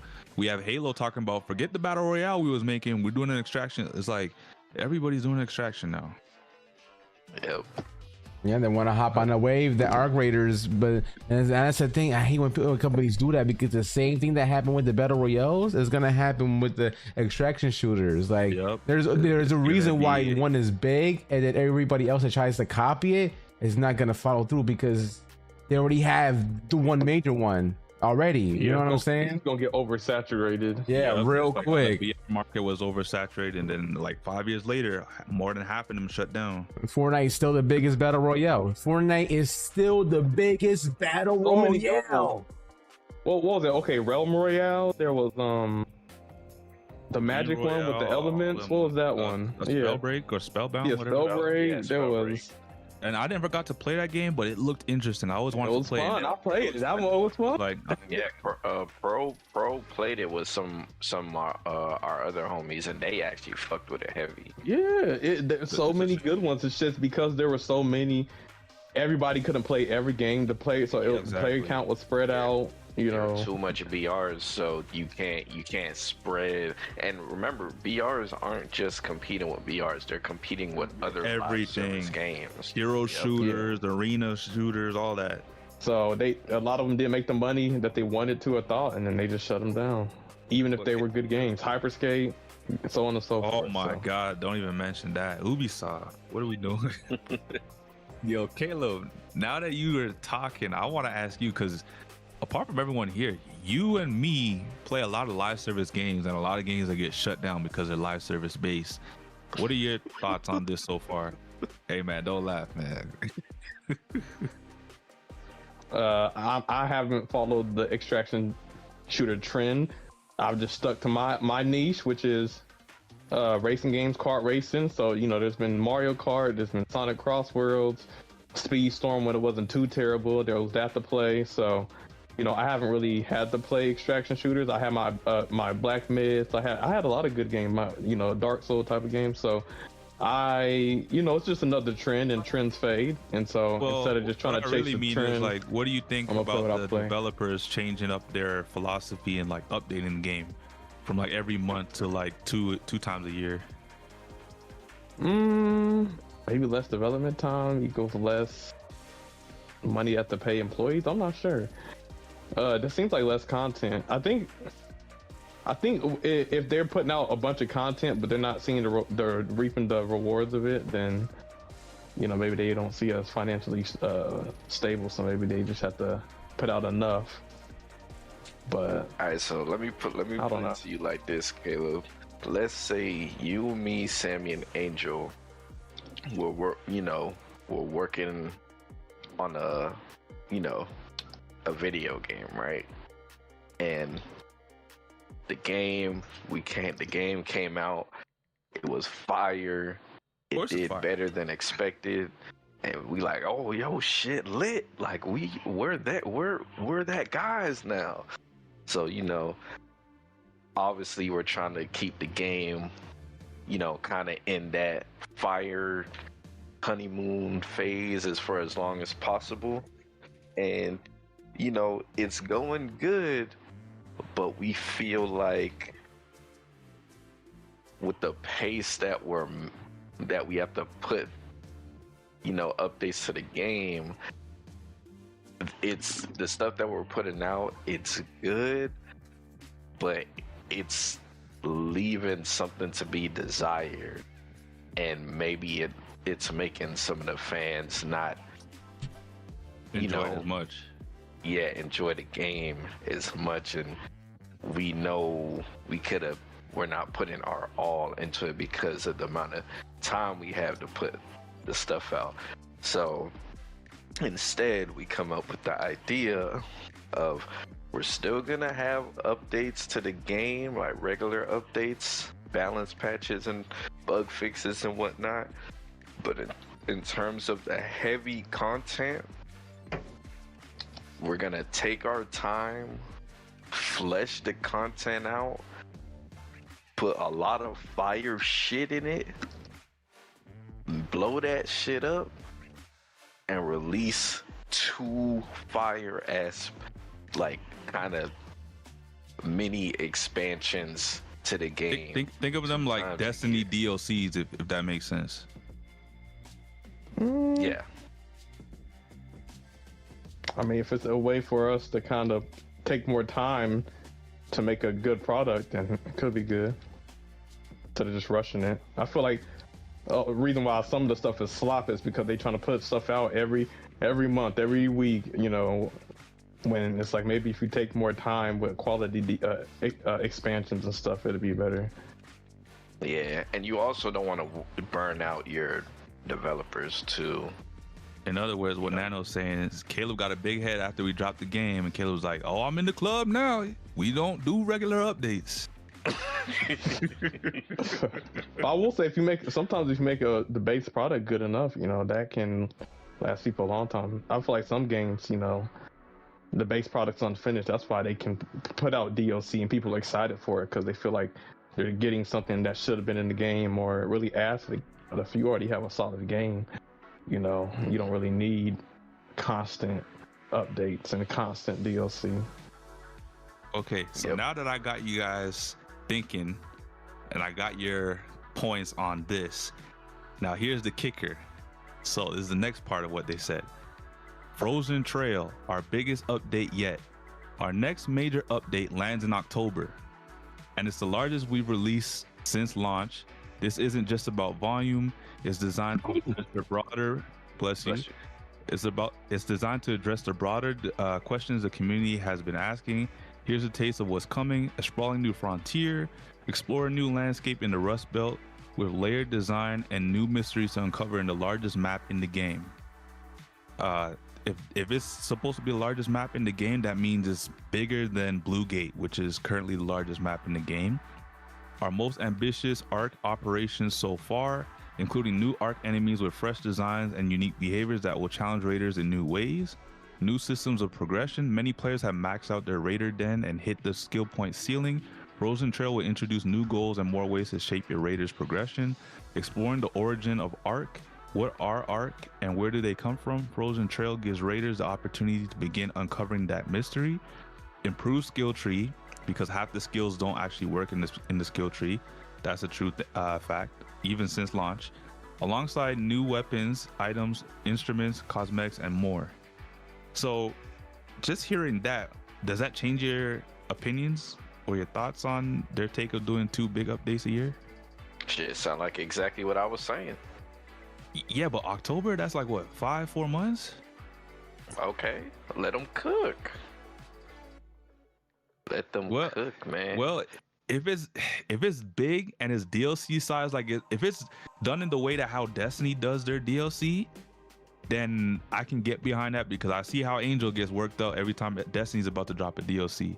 So if it's like that, yeah, I can get behind it. But if they spend all this time and they just drop in an okay update, then I don't know how I'm gonna feel about that. I mean, at that point, you just gonna have to have faith in the developers, and I feel like I have more faith in them. Yeah, so they bought my faith over 10 times. Listen, if you play Monster Hunter, you're used to this shit. This is what niggas in Monster Hunter do.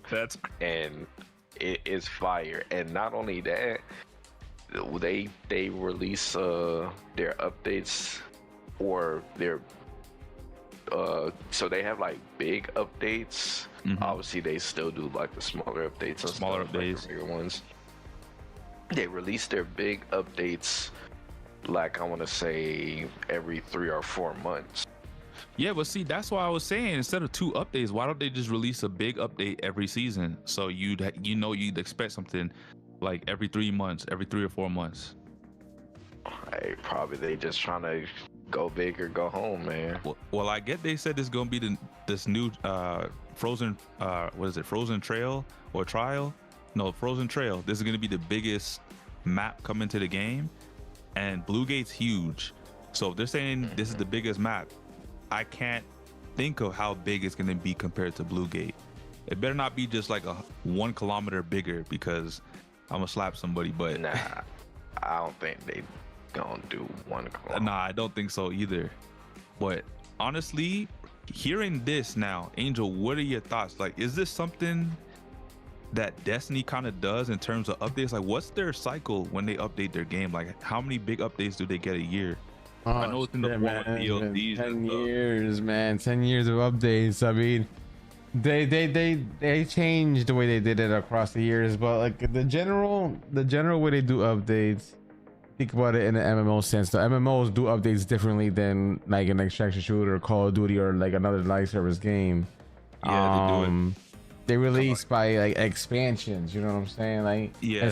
And sometimes they were yearly expansions, sometimes maybe a year and a half to 2 years on expansions. But I think I think they did really well with the 1 year expansions. Now, some of them were bigger than others, mind you. That, you know, some of them were better than others too. They did have DLCs at one point, but they kind of changed that into where they were like smaller ones. But like if you go on the baseline of what Destiny's been doing for the last like majority of the chunk, they were doing expansions. Expansions entailed a new raid, sometimes a new dungeon, you know, a new story, new strike missions, new activities, new guns, basically, you know, every new armor, like and then just like a new sandbox, like changes, you know, like new abilities or maybe a new subclass. You know what I'm saying? So like they add a lot per expansion when it comes to like, you know, what changes on the game. Now I don't know how they would do that in the aspect of Arc, you know, but like I think they might be like a big update, but is it gonna be paid? Is it free? If it's free, I don't think it's gonna be like an expansion size update like a Destiny expansion, but like I feel like, oh yeah, for the most part, most of their updates have been free. We haven't had to pay for any updates. I don't know if this changes because they're doing 2 updates a year. Maybe because of that, they're like, maybe you buy an expansion or something like that. Right, like are they gonna do expansions? Free still. I think it's gonna be free. So if it's free, then yeah, it probably won't be like the size of an expansion, but I still will probably be like their biggest update. That was their mini expansion, because with Monster Hunter, they do their like every like 3 or 4 months updates, but they usually have one huge expansion that costs money, and it usually like changes the game for the game. That's why a lot of people consider Monster Hunter World the greatest Monster Hunter, because when they brought out Iceborne, it like changed the game. Changed everything. Well, here they did say they're gonna change the skill tree. They're gonna bring new items, weapons, and all that, and new systems, and a big new map. Like I don't think they would have us charge for this because everything's been free in terms of updates like this. So yeah, I don't think they're charging for that. But then I have to wonder, because we're not paying for them, like, is it gonna be crazy where it's like it's a big expansion? Maybe not. Maybe you're right, Nano. It's like more so mini expansions, but they come in the form of like twice a year. But they do offer sizable changes to the game that are noticeable, keeps things fresh. Yes.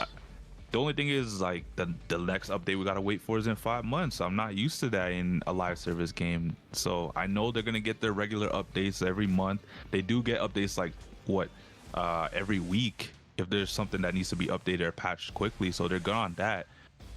I know they're not gonna be doing like the big updates they've been doing monthly, because that's why they're making this change. So for me, I guess it's a bit different in terms of pace, because you go from having it monthly where you can expect something every month, to now it's just like, okay, the next one in October, you gotta wait 4 or 5 months. And I guess that's gonna be the pace going forward, because they're confirming they want to do 2 a year. So from October, I guess 6 months later, we're looking at what, April, I guess, for the next update, April 2027. Is that a bad thing for this game? Because it's not your regular live service game. It is a extraction shooter. Well, let me put it to you like this, Sammy. I think if they do it this way, I think you will play the game. I think the longevity that you will play the game will last longer. So the way I envision it is, if they continue the way that they're doing now, Yeah. you will probably play the game like for like, I guess it's like straight through for a decent time, but you will start to trickle off as you get used to the content. I think this way you might have to take or play the game less, but when they come out with their shit, you're gonna come back and be like, holy shit, this shit is fire. Like, I'm back, like I'm having even more fun on the game. And you know, I think you might have to take more breaks than you're used to with Arc Raiders if they do it this way. But when the updates come, you will enjoy them more than any other update they've put in the game. So it just depends on what do you prefer? I mean, there are a lot of games this year. I could take more of a break from Arc Raiders. I do play it damn near almost every day. So if it means I get to spend more time playing some other games, which is, you know, another game we're going to talk about later on in this episode, I guess it benefits me. No, just look at the silver lining, man. Obviously, you're like, the way you could gauge it is there's no real way to tell until you get that first one, right? Yeah. Then you could kind of know what they're working with. But if it's anything like Monster Hunter and stuff like that, I would say this is more of a good thing than bad. Well, I trust them so far. Until they give me a reason not to, then I'll be having my doubts and worries. But it seems like everybody here is in agreement that this is beneficial to the game. I somewhat agree. The only point where I could probably disagree is like maybe 3 updates a year, maybe 4 would be nice too. But I could feel that. You know, 2 updates, as long as they bring it, then I don't mind. And from what I've been seeing from the finals, this is the same company. I honestly have faith in these guys. You gotta probably see like how much it takes them to actually like do that big update. You know what I'm saying? Like how much work and whatnot is it taking them? You know, because their team's still small, right? I think what did it say? I think once they released Arc Raiders, they had a small group at first. It was like 100 plus when they did the finals, and then after Arc Raiders, I think they almost damn near doubled. So it's still fairly small. Still like fairly small. So yeah, you gotta think about it like that. I mean, having like a little 200 people about, building a game and whatnot. 360. Yeah. Okay, so yeah. Right now, so it doubled. So like if they had like a huge like a Bungie studio type of caliber, they could probably pull off 2 of those updates a year. You know what I'm saying? Yeah.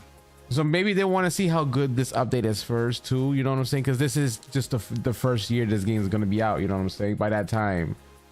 So maybe they want to feel out and see if the interest is going to be there with this big update, if they're going to pull out the numbers. And if they pull out the numbers that, you know, they are expecting, then maybe they'll be like, okay, let's increase the team size. Let's do the 2 updates per year. That way we keep them engaged for 2 big times of the year. You know, maybe one for the summer, one for the winter time. You know, break it down that way. Yep. Okay.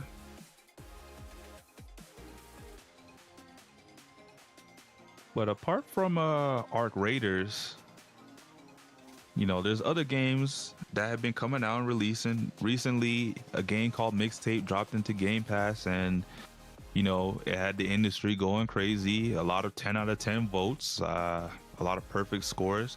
If I were to check the Metacritic right now, I'm not even sure where this is at, but so far I want to ask you guys, what's your take on this game? So, from what you've heard or what you think about I don't know anything about it. The game, I haven't heard anything about it.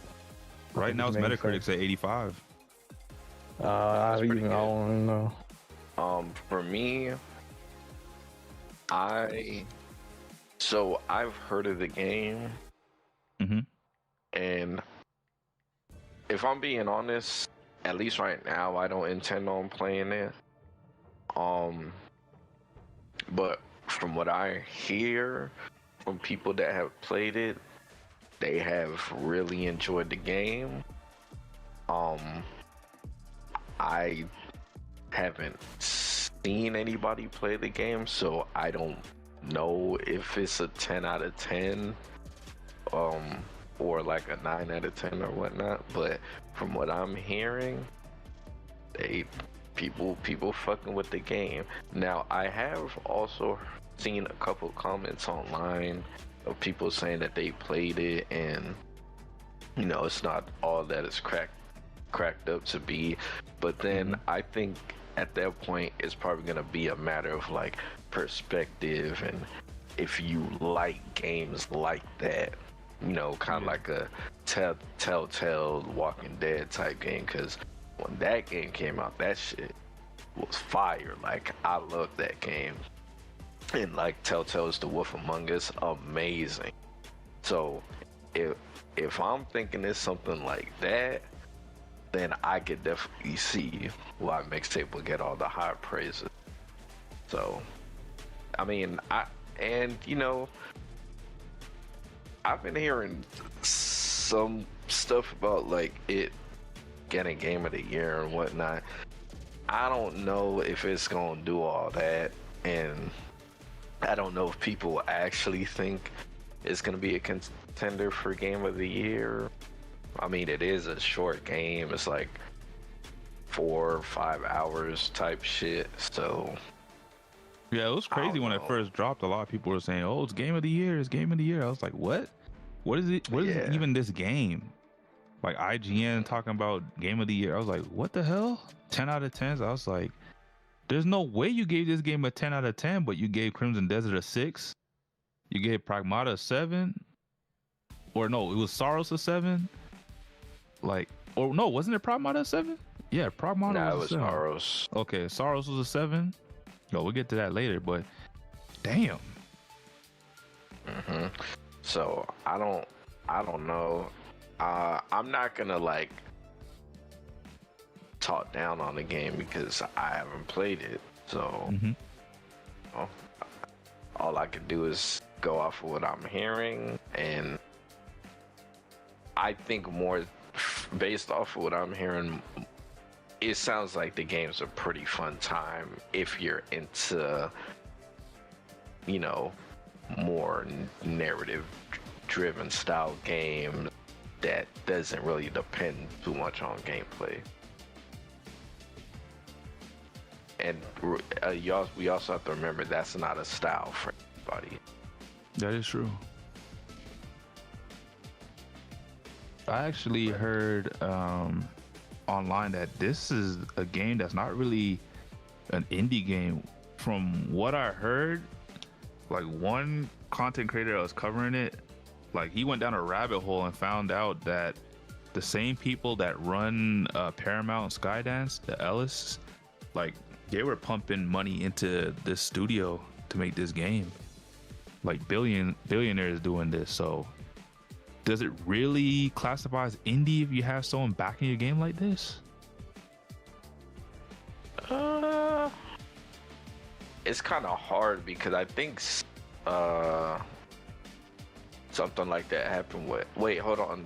Did this game start off as indie? The company started off as indie, and then they were receiving money starting from like 2017, 2018.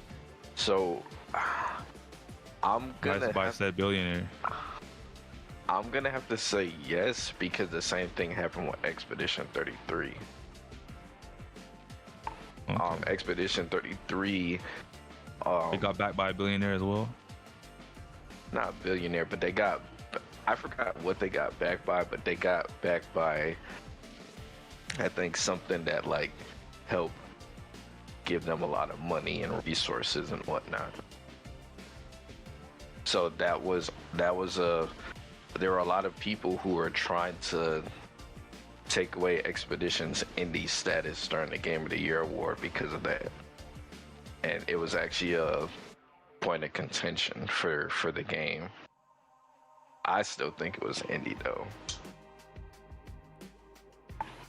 But that's, you know, that's just my opinion. I can't really make a sound consensus or a thought on this game until I play it myself or see it. Like I watch another content creator play this from start to finish. That's the only thing I could really take away from this situation. I know it's eating up the internet right now, and it bothers me that I can't really have a say about this. I can't be concise about this, but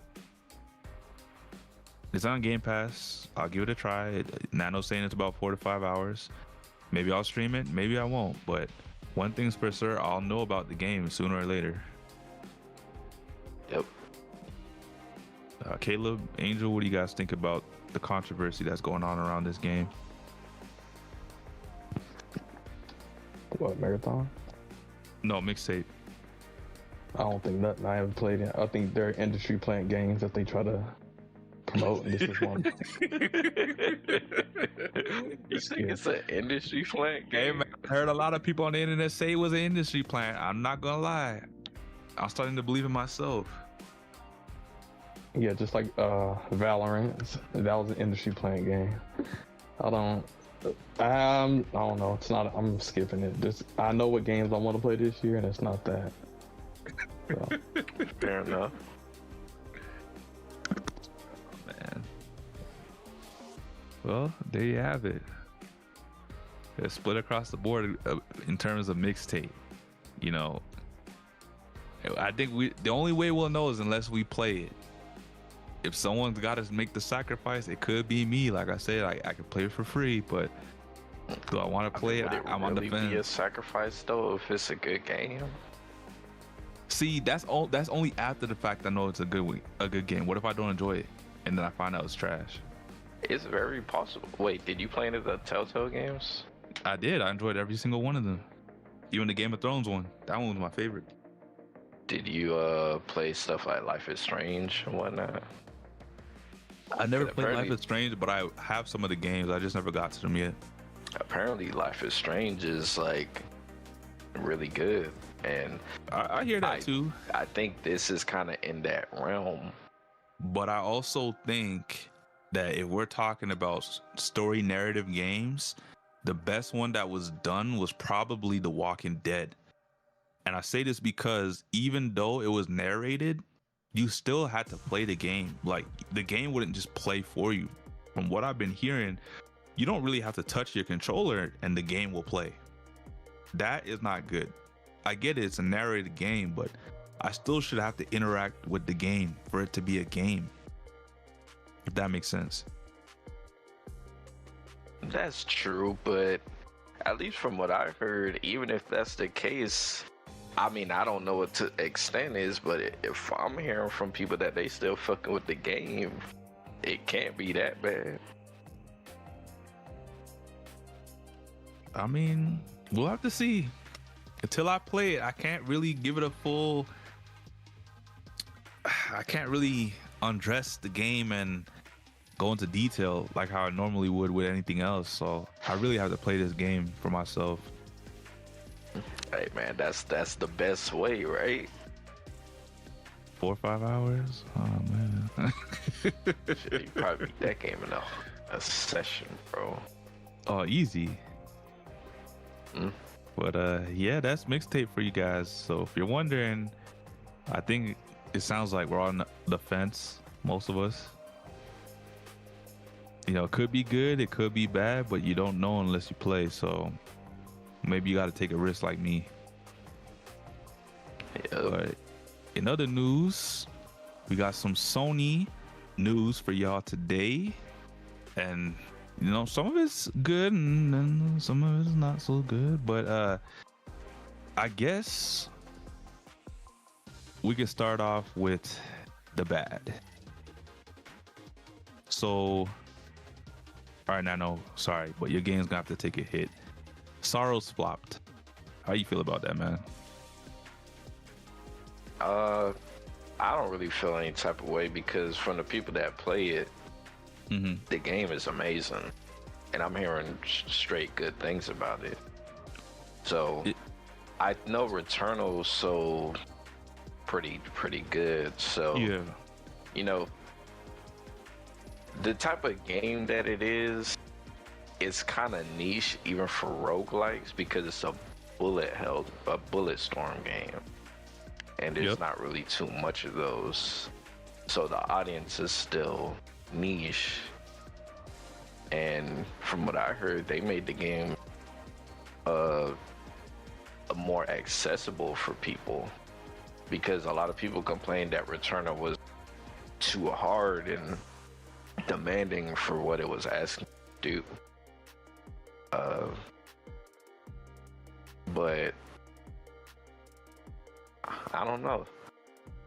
I still I think play the game. I think it's just a situation where it's a sequel, so a lot of people didn't get the first one. I don't think it's a sequel. I think this is a standalone. It's not a sequel. This is its own thing. Oh, I thought it was like a sequel to Returnal. I thought so too at first, but I guess not. So I did get some stats here. So Returnal, that one sold around 800K plus copies. And then this one, Sorrow, sold 300K copies within its first 2 weeks. And apparently the budget for Sorrows is 76 million to develop. That's not even counting like the marketing for this game. And then apparently it's only made about 22 million so far. Yeah, I do think another thing that could affect it is that because a lot of people, even though I think a lot of people fucked with Returnal, there were still a lot of people who got turned off of Returnal. And because Returnal was like the first game that Housemarque made like this. Yeah. A lot of people went in it trying to, play the game. And we also have to remember at this point, Sony didn't have that much exclusive. So people was trying to get anything that Sony released. I think that also helped it. But now it could also be that Sorrows released at like a kind of like busy time. Yeah, because you have Pragmata that came out. You still have Crimson Desert that came out like the month before. Yeah. People still playing a lot of live service games. So I'm just gonna give it time, and I think slowly as they have sales for the game and whatnot, the numbers will rack up. You think they'll make their return on investment? I don't know if they'll make their return, but regardless, I hope Housemarque is still going to be able to move on from it, because I think Housemarque makes amazing game, because this isn't a dilemma of whether the game is bad. I'm hearing the game is amazing. And I definitely think it's going to be in some categories for Game of the Year. Yeah. But, it would be unfortunate if it didn't do too well or to expectations. Yeah. But that's my opinion about it.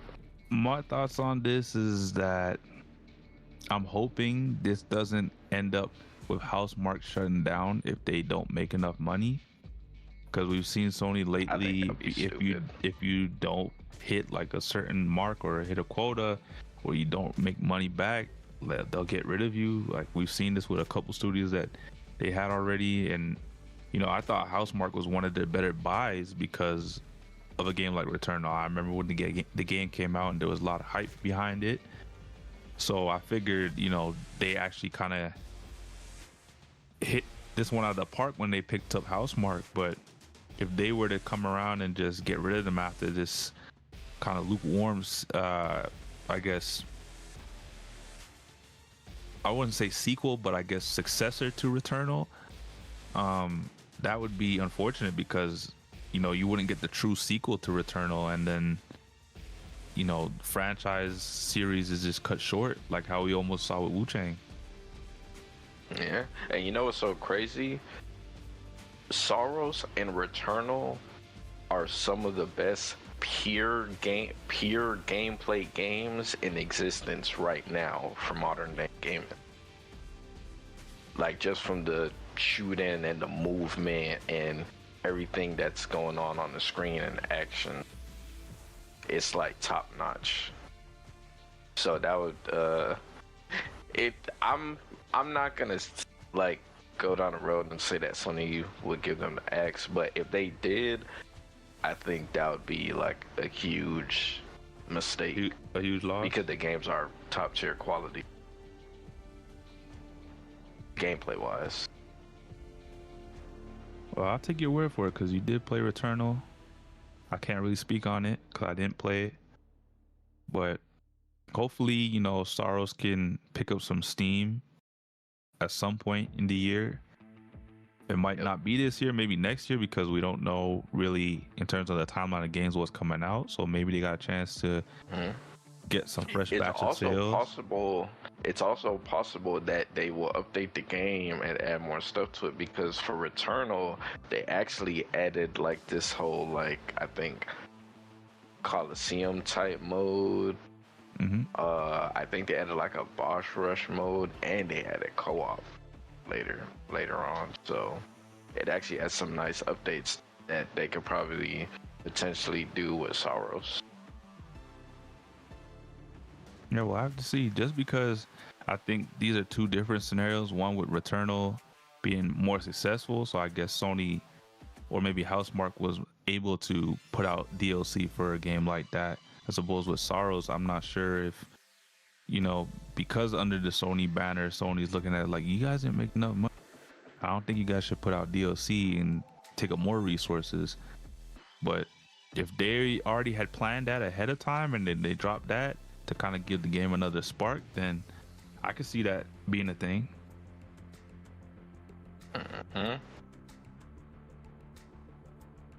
But, you know, we're not done with the Sony news, because apart from Sorrows not hitting the mark, Sony came out with its earnings, and apparently Sony has now lost $560 million on the Bungie deal as Marathon stalls. But what this article also didn't mention is the fact that they already had lost out $200 million on Destiny as well. So in all togetherness, you know, this whole Bungie deal has cost them like $750 million. Like, that's kind of crazy. Shit, you want to talk about a company getting X? I'll be more scared for Bungie. Damn. Angel, I know you sleeping under a rock right now, but this is your baby. Like, how do you feel about this shit, man? Man, when I talk about it, they're saying that they can't sustain both games is crazy, man. Fucking man, that shit's so scary. But I mean, if I had to give a word of advice, and if you had to choose a game, I'm sorry, but choose a game that's more profitable, which is Destiny. I'm not gonna lie, the fact that it's been 2 months since your game released and it's competing with Destiny 2 in terms of player count should tell you everything you need to know about Marathon at this point. Like I said, from covering the news about this game, it's not because I hate Marathon, the game itself. I just don't want anything to happen to Bungie. And this is the worst kind of news I could have saw, because, you know, I grew up playing Bungie games. I grew up playing the Halo games. Like, that's all I played on the Xbox. So for me, this is kind of like tugging at my heartstrings thinking about it, because I'm like, I remember when I used to be that kid that used to die for Bungie. Like, no, Halo's the greatest game, period. And now to see them where they're at now is just like, bro, what's happening? It don't surprise me. I mean, they created one of the biggest IPs of all time and then sold it to another company. So that was kind of an L on their part. So if they make more bad a business decision, I guess it's right in character. Damn.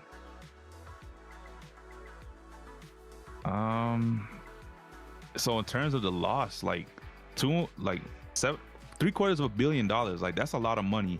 You buy they bought what, Bungie for 3.6 billion, right? Something like that. 3 billion. A lot of fucking money. That's for sure. So like Sony's closed down studios for less. I get maybe they don't want to close down Bungie because they bought Bungie for the billions, but like too much investment. I'm thinking that's the reason why they're still open for business. But like, I don't even know what to think. Like, that's crazy. Oh, and just to make note, Bungie, they said they're not giving up on Marathon. So I heard that too. Working on it. But like, what does that even really mean though? Because they're losing money. Hey man, they spent that much money on it. They gotta make something happen. But like, it still has a core audience. What core audience? It hasn't even stabilized since launch. It's been losing players since launch. Players, man. There's no way you're gonna say that. That's what they said. They said they still lying. What did I just? Okay, so you can't be saying that when I literally dropped the news in the group chat saying, "Yo, these guys are banning people for talking about the player count." I've never heard of that shit in my life. They still got people that fucking with the game, bro. They do. It's not like they got 0 players. I mean, no one said they got 0 players, but they clearly aren't doing good, because if they were doing good, this game that they clearly hyped and wanted to be successful would be doing a lot better than it is. They wouldn't be trying to go head to head with Marathon in terms of player count. And if that's the case, Angel's right. Like, go back and back that horse, because that's the horse that's the horse where if you feed is gonna win you the race. This one is not winning you the race. This is a horse that's putting you in last place right now. The old horse you gave up for someone else to race with is beating you right now in that same race. I don't think they're not gonna give a Marathon, bro. Sony need to start thinking. Well, they need to do something, because I don't know. You're fighting a losing battle at this point. Like, I'm so confused as to why they're holding on to this game. They canceled. They shut down Concord within a week. I can't. They see that Marathon is not doing good. It's competing with Destiny 2 at this point now. Destiny 2's been out longer than this game. Destiny will Destiny would make their money back, bro. I'm telling you right now, these motherfuckers will make a Destiny classic and then work on Destiny 3. All the money that Bungie lost, I guarantee you, if they hit this game out the park at Destiny 3, they will make their money and then make profit again. Guarantee. But what if they don't, though? I'm telling you, they will, because Destiny at its core. I'm gonna tell you something about Destiny, Nano. There is right now, in this day and age, no game like Destiny. There is no game that plays like Destiny. It's a game that's been mimicked many times over and cannot be duplicated.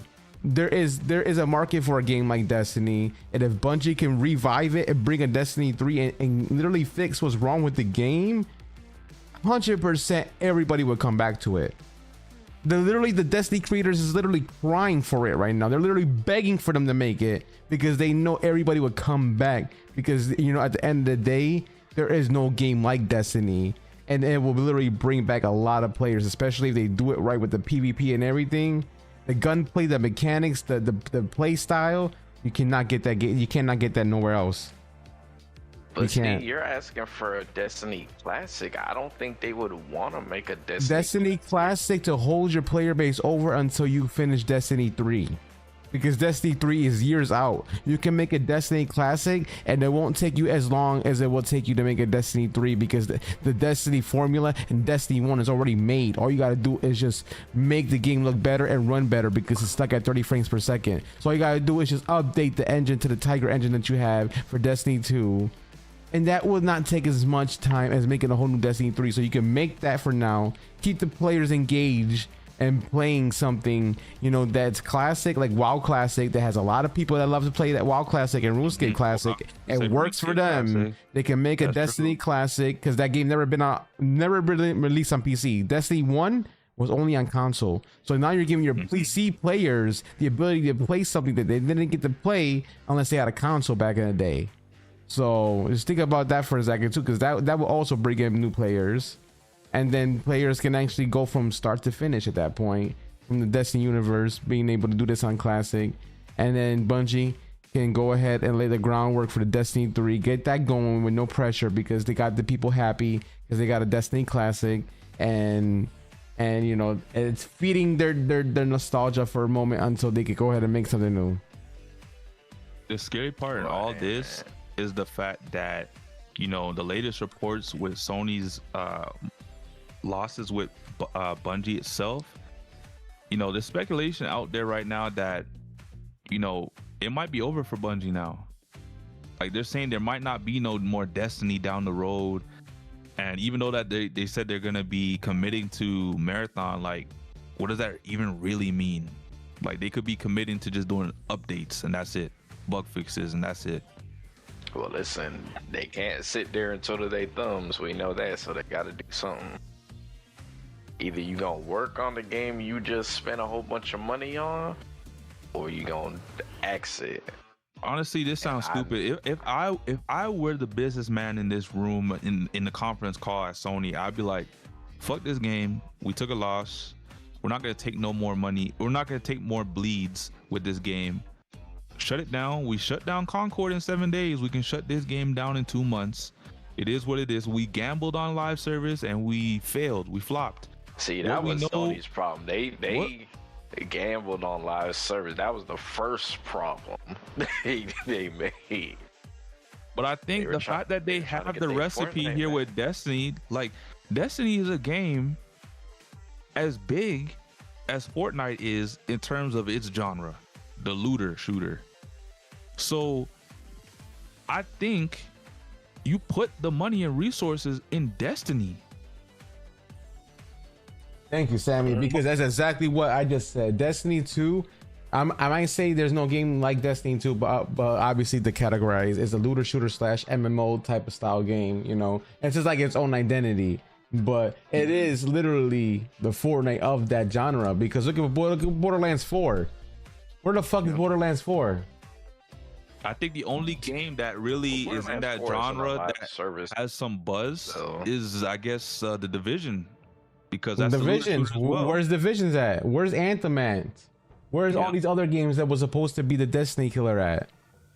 Nowhere to be found. Sorry to burst your bubble, my guy, but they said they working on Marathon whether you like it or not. You know what? Then Bungie could kill themselves at this point. For being hard-headed like that, y'all could just kill yourselves. Yeah, I could just go ahead and kill yourselves. Y'all destroying your own studio at that point.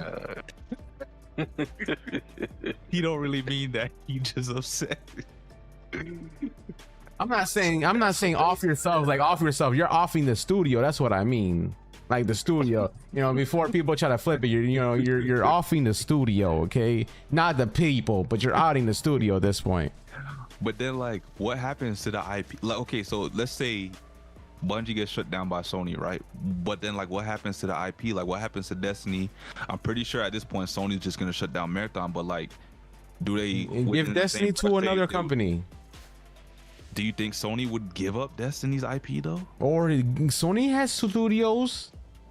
Have one of their studios try to dabble in it. Can they really manage? Could they manage Destiny though? That's my thing. That's the main thing I'm trying to. You either gonna give it up or you gonna scrap it. It's one of the two. Right. Now, if you see the potential, but if they sell it, I'm not gonna lie. I think the only person that could really pick up the franchise and do something with it is the studio that Angel said the first time that we was talking about this, or NetEase. As long as they don't make it a NetEase made the mobile game. You think they're gonna have the manpower to carry on D3? I'm not gonna lie, Caleb. It sounds like Marvel Rivals shutting down if that happens. Hell no, Marvel, bro. Listen, Okay, bro. think about it this way: if you had to Marvel choose a Rivals is franchise, shutting down. if you had to choose a franchise between Destiny and Marvel Rivals, which one are you picking? Marvel Rivals, easy. Marvel Rivals. It's free characters. Every single new character is free. Yep. And they have a bigger it's all kinds of mechanics. yeah, Do they make IP money off is the game? popular. They make they lots make a lot of of money. money The skins, bro. Off the skins. bro. They have It's literally putting Marvel characters on the map, bro. Yeah, but I mean, this is Marvel- Destiny. Like, you guys know, Who Destiny's big cares if too. it's Destiny, bro? That's nobody crazy. nobody like Destiny characters If aren't you're like putting it household versus names Marvel like Rivals, Spider-Man You would be or Black stupid Panther to or not Captain pick America. Marvel. Yeah, but an IP Like- like Destiny comes like once in a while. An IP like Marvel Rivals It don't can come matter. multiple That's times. not their IP. It wasn't in the plan. Marvel Rivals, they looking at shit into the Yeah, future. I mean, Sammy, talking truthfully, about? What Sammy, you talking Sammy. Let me tell you something, Sammy. NetEase has $1 billion other games that they can like stop supporting if they really truthfully needed to for like a Destiny thing, and still keep Marvel Rivals. I mean, Marvel Rivals is probably one of their bigger games. Like they wouldn't want to stop doing that. You know what I'm It saying? probably is, but I'm thinking more of the sense where you own the entire IP. They don't own Marvel. Disney does. Listen, Yeah, Well, but they they still could got just Disney hire for Disney. people. They could just hire people. Sammy, if they stopped supporting Marvel Rivals to work on Destiny, they would get clowned on, bro, in the gaming industry. Yeah, they don't want bad press, all right? They want hype, so they're not gonna just end a service Marvel Rivals because then that's gonna actually be if that's negative for the case, company. I mean, they could just sell it off to Activision. No. Wait, you talking about Destiny or Marvel Rivals? No, Marvel Rivals. No. Why would you? Bro, do Marvel that? Rivals ain't got nothing to do with that, bro. Like Sammy Activision. trying to go bankrupt. Yo, Sammy's trying to kill Marvel Rivals. That's what he's trying to do, bro. He's trying to kill Marvel Rivals, No, bro. I'm just saying in the sense like if you had no other options, right, and you had to drop a game to work Not on Destiny, Rivals. Why would you drop Marvel Rivals? what other games could they really drop? I don't think they have other. You don't. Destiny ain't that. I'm gonna be honest. Destiny ain't that big. It's not as big as like keep it a buck. I mean, I don't know about that. I think Destiny at its peak is definitely a bigger game than Marvel Rivals. Halo at its peak is bigger than Destiny. I think they were both the same, actually. That's I think they were both the same. Halo at its peak was the #1 game. Like, Yes. And Destiny at its peak was at Windows, its #1 game at its day. nah, Destiny was competing with Call of Duty. I don't think Destiny has ever been. Destiny's had millions of players active daily. Yeah, it's a great game. It's successful, but to be #1, like Halo was at one point. Oh. It could definitely be there. I'm not saying that. I think Destiny is a great franchise.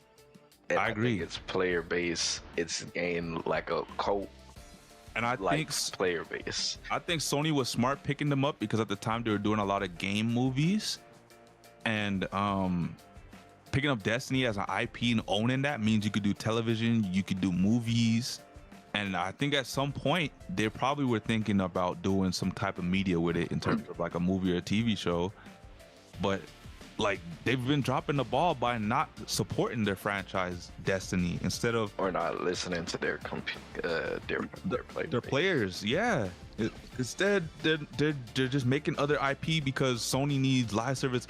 I wonder if that's the reason why they're not shutting them down. They're like, we know you got Destiny, but we need more live service games, and you guys are the experts. Can you drop us a game? When Bungie was making Destiny 1, bro, they were thinking way into the future with Destiny, bro. So, I don't know. But one thing's for sure, two things for certain. If it's Marvel Rivals or Destiny, gotta pick Marvel Rivals, man. At this point, maybe Sony sells Bungie back to Microsoft, because when they were under Microsoft's umbrella, that's when they were at their Microsoft best. Probably don't even want them no more. They probably don't, but like shit, at least Microsoft will leave them alone and They'd be like, listen, bro, Bungie gonna have to go independent. they ain't gonna survive going independent. They're gonna get bought by the Saudis within a month. If they go independent, they're cooked. probably gonna have to downsize, and they got. If they go independent, they're shutting down that studio. I don't think Possibly. Bungie will be able to survive on their own at this point. You don't think they can't Bro, downsize they and start making indie games? Hell no. They already lost near $1 billion already. Hey man. Even if they downsize, they're still gonna be bleeding millions. Listen, all I'm gonna say, Angel, is just cross your heart and pray to God that Destiny 3 makes. That's crazy, bro. Feels like yesterday we was talking about how there's gonna be a Destiny 3. Honestly, if it's Sony will probably greenlight the Destiny 3 because they want the live service games. Yeah, but what if Destiny 3 flops? Then Bungie's cooked. That's 3 strikes, bro. The hell? You already lost me 200 million with Destiny 2. Then you lose $500 million with Marathon, and then you drop Destiny 3, what the people wanted, and then it's a flop? Oh, hell nah. That shit's gonna be gone. Man. Well, you know, it's not over for Bungie, so let's just see where It's everything not, goes. but it's just, man, I feel like I'm upset for Angel more than what the hell? Listen, I'm pretty This is sure crazy. Angel probably got a wave of emotions for Destiny, because Destiny, that's his baby, man. Yeah. People be thinking it's Speedstorm. Nah. Man, It's Destiny's Destiny. Bungie's baby that they fucking abandoned. Damn. So you not fucking with it no more? I mean, I want to play it so bad. Like it's one of those things where I spent like over 10 years of my life playing this game, and I just don't want to stop playing. But it's such in a That's bad right. state that it's really hard to play. Like I don't want to force myself to play it, but like I do miss the game, like to the point where like I want something to happen to where this game does not die. You know what I'm saying? I agree. Like I'm one of those players that are just like, you can release a Destiny classic. Yeah, it might be something that I already played, but the fact that maybe I'll get a chance to play it at 60 frames per second or above, because you know, we played it back in the 360 days where it was locked at 30 frames, and then obviously they just the game to run better and feel better and look better. You know, to be able to chance to relive that while they go make a Destiny 3, if that's the thing, like. I'm one of those that I'll be all for that, bro. I would love to relive that shit, you know, be able to. Yeah, but would they want to put resources into that though? Oh, I don't know. I mean, is Marathon really making you money? Let's be honest here. No, Let's ask the truth but questions that's here, what I'm Bungie. saying. Let's ask Bungie this but question. see- Is Marathon making you money right now? Will a Destiny classic That's make you not more good for money? Destiny though. Well, Destiny Marathon is not Destiny though. But It's not they're good for part of the Bungie. same company. Yeah. They might be the same company, but it's not the same game. Destiny if I gotta look at it this way- Destiny is an IP shits on Marathon all day, every day, on its worst day. Like logically, if I gotta put it Destiny this way, been out guys. for a long time though. I mean, Yeah, but so now- has World of Warcraft, and they still making millions. Exactly. I'm saying like WoW is like legendary MMO status. That's like one of the MMOs. Destiny- the grandfather, That's like the Destiny grandson. and It's like the Borderlands are modern like the modern legendary age. games. Yeah, Marathon just came out. And it's trash. and look at how bad it's in it already, and it just came out. It's not good. Hold on, point. Sammy. The most- Marathon is not trash. Bro, it's got to be trash if you're not making money. Your player base it hasn't stabilized. No, that's not. You can't. You cannot. Base Okay, the Nano. game So then why is it not quality. making money? Why is it not making money? Sammy, is every game that has made money good? You got a fair Obviously point. not. You got a fair point there. Every game that has Okay, not hold on. made money. If that's the bad. case, then why is no one playing the game then? Bro, that's like saying Soros is trash. We just had this conversation. What are you talking about? We have to use logic.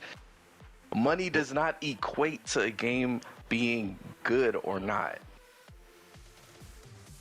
I'm not just pointing out money. I'm talking about the player count. I'm talking about the money too. And I'm talking about how much money they lost If as a well. game doesn't have, you still can't go based off player count.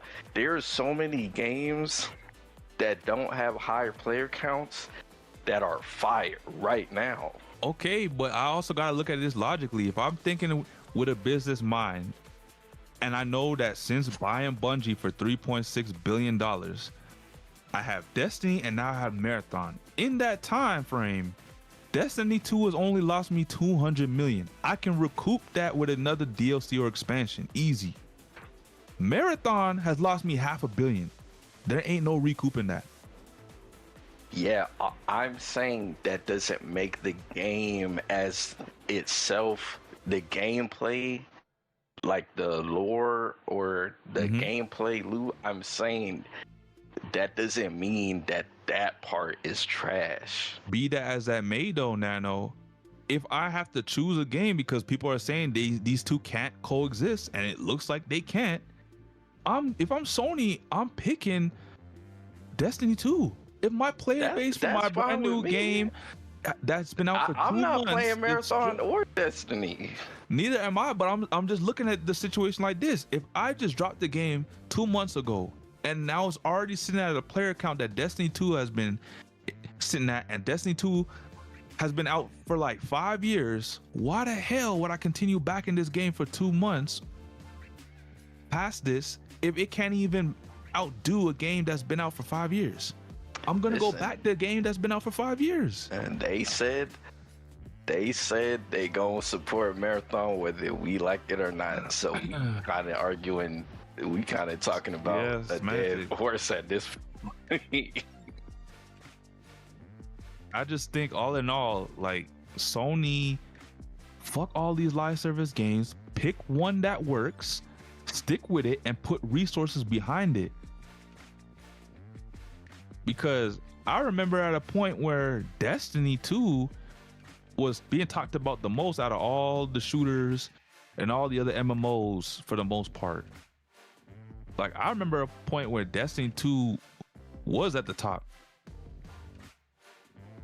Now we talking about Destiny 2 like it's an afterthought, and that's crazy to me. Yeah. Hey man, that's just the curse of the live service, man. Like I said, all of this is Sony's fault because they try to put all their eggs in the live service. They try to contaminate the gaming world with their live serviceness, and they're getting cannibalized by their choices. By the greed, chasing trends. So all in all, yeah, Bungie might have, not made the best decisions, but at the end of the day, it's Sony's fault. I wholeheartedly agree. But we've been talking about a lot of sad stuff. Let's pick up the mood, because Stellar Blade 2 is officially official, and what's more is that they're saying this is actually going to be multi-platform instead of being an exclusive. What's the more people on the game, the better. I think it's a good game. Like, we're getting a bunch of sequels to quote-unquote Souls-likes, and so I think for that game, it deserves a sequel that more people can play. People just don't think it's just a Sony Gooner game. Yo, it's so crazy, bro. I had this game since release, and I have yet to play. I know you missing the Gooner game. It's like, fuck. He ran out of baby oil. He said, man. Oh, damn. That's crazy. But nah, it's just so much games to play, bro. I gotta pick and choose, man. You think with this news they're gonna make the first game also multi-platform? They've done it before. It's a possibility. I wouldn't. What's that game with Norman Reedus again? Death Stranding. They did that with Death Stranding. I think companies was realizing just being exclusive on a platform ain't even it all the time. Sometimes better to get as many people on the game as possible. So I think the Xbox is a good console. Like, there's a big player base on Xbox, so getting in that market I think would be good. Mm-hmm. You think this is also you think this is gonna drop on the Switch? It could. Yeah. They drop It's a Pragmatic. possibility. Pragmatic on the Switch already? Day one? Yeah, they had a demo and everything. They have a Switch Damn. 2 version. Okay. How did it run? No, Did you play it? It's decent. It's not as good as the PS5, but it can run and it's decent. Okay. But yeah, man, I think it would be a smart move for the developers because they want to maximize their profit now. Yeah. Sony, I know it was. Wait, hold on. I heard part of it was because of the censorship too. While they're doing Going multi-platform. multiplayer. Yeah. Because Sony censored Hey. them. Shit, I don't blame them, man. They trying to cash out, and if we're being honest, a game like Stellar Blade is gonna sell like hotcakes, especially if it's multi-platform.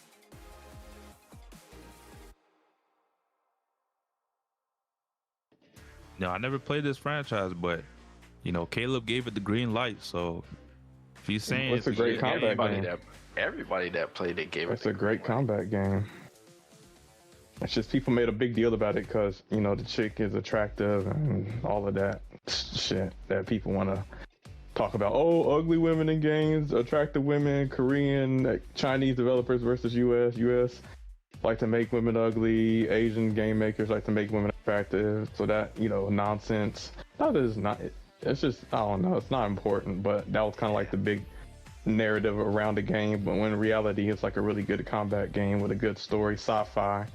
If you like sci-fi, it's a great sci-fi and fighting. So, And it's not a gooner game. It's no, just that's a just game if people with can a- goon it. If you first of all, if you find cartoons that like goonable, something's wrong with you. Like I've been on a person. If it's not a real person, I can't find it attractive. People, you know, there's pictures these are the of same cartoon ones characters going in and the Marvel stuff. Rivals, man, over some skin. Yeah, I'm not beating my meat to no Marvel Rivals. I might be like, oh, Emma Frost is thick. She look through it as a character design. But yeah, that's what it is. That's like, a people clippable really like, let's be real. Like every game that has an attractive woman's a Gooner game. Oh, Cyberpunk Gooner game because there's love options. Oh, Marvel Rival Gooner game. Oh, So is GTA Lunar Gang since it has a strip club? Oh yeah. What's her name? Fix it with the Lupita. Gooner games. Or what's her name? Lupita or whatever.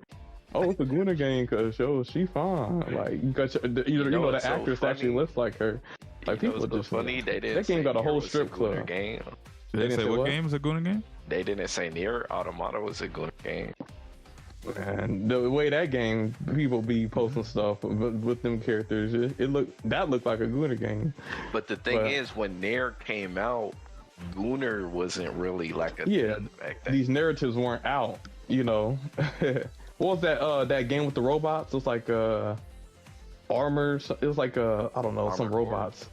No. It's okay. Oh, you're like talking about was it like Ironheart or something? It was Yeah, something Ironheart. hard. Yeah, some Iron something. Yeah, that one had a bunch of synthetic, seductive robots or whatever. So it's just like, bro, just because something got sex appeal that is attractive characters doesn't mean the game is for gooners like that.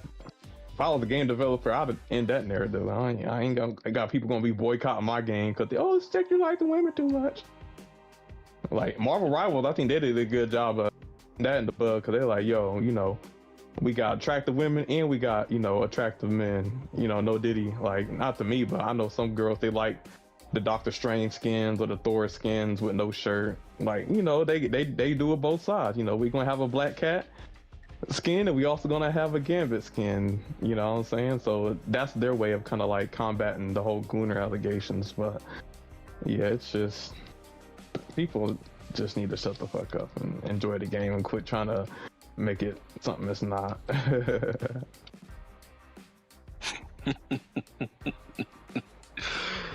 Hey, man, shout out Stellar Blade, man. You're I okay will with- play the game before part 2 comes out, and I know I'll fuck with it, so I'm excited. Man, I ain't playing the game until I can play the first one, so that one don't go multi-platform. I don't know yet. I hate playing games out of order. It's just a pet peeve of mine. I feel that. But like we said, Sammy, there's a chance it could. become multi-platform if they're going this route, the first game. So who knows? You might be able to play it. Here's hoping, because it sounds like a good game. You know, I just came back from playing Wu-Chang, so I wouldn't mind playing another Asian chick taking down bosses. Yes, sir. Oh, sorry, Wu-Chang. That's how you say her name. But yeah, apart from that, you know, the games at least, Sony got some console talk.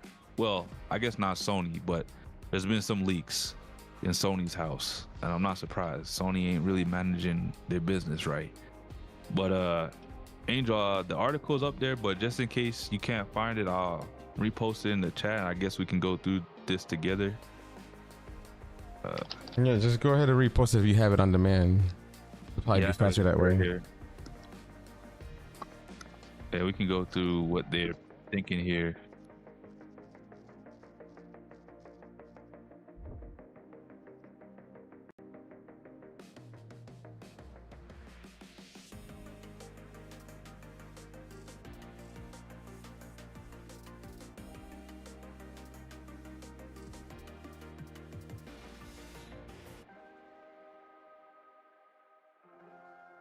The article is here. You want to talk about it, Sammy? Yeah, I could talk about it. So this article, basically, there's some speculation on what PlayStation's gonna do in terms of their next consoles. A lot of people are saying there's 3 SKUs for their consoles, or maybe 2 SKUs. So the 2 SKUs so far that they have are the handheld and the home console.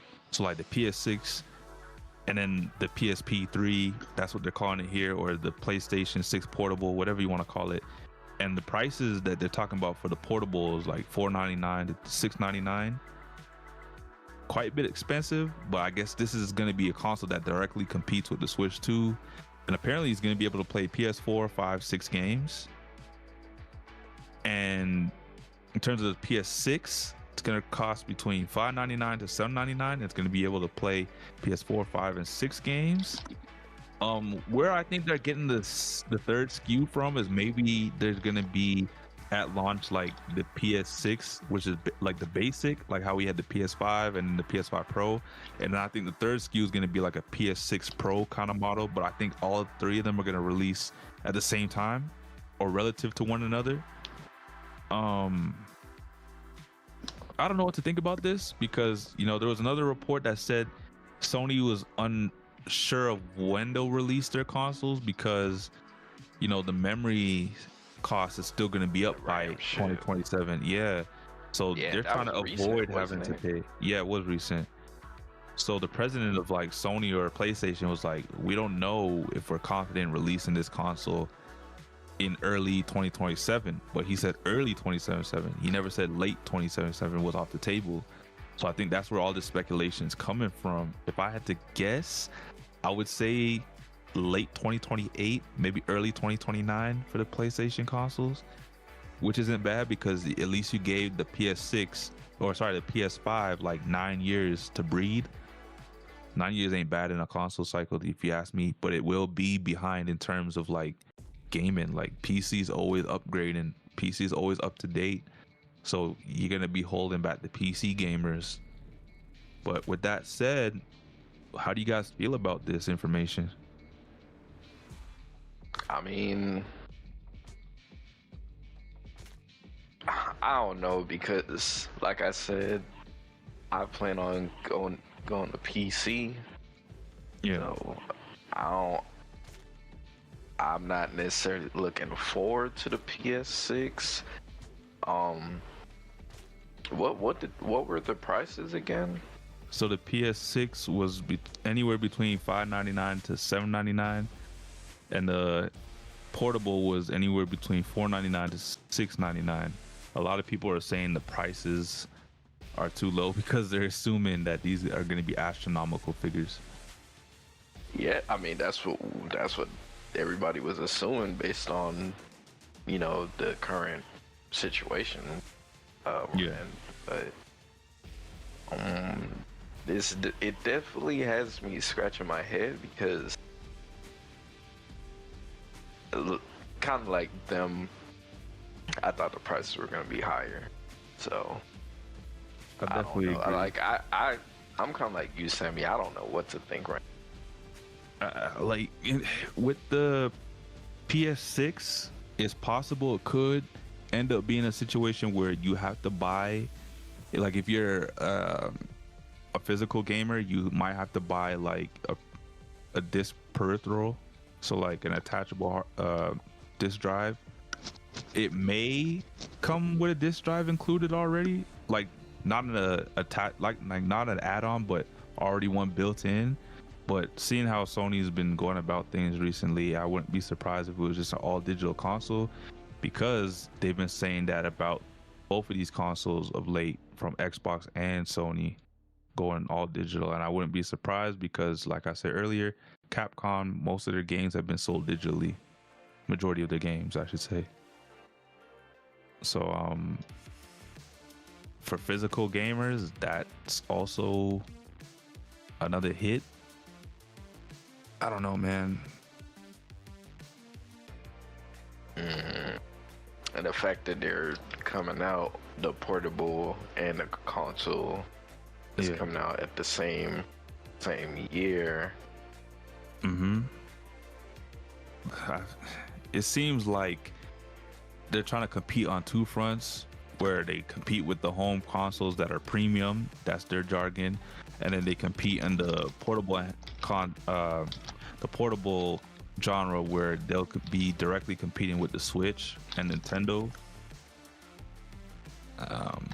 Obviously they'll probably have the upper hand in power in terms of the portable console, but in terms of popularity, I think the Switch is still going to edge them out.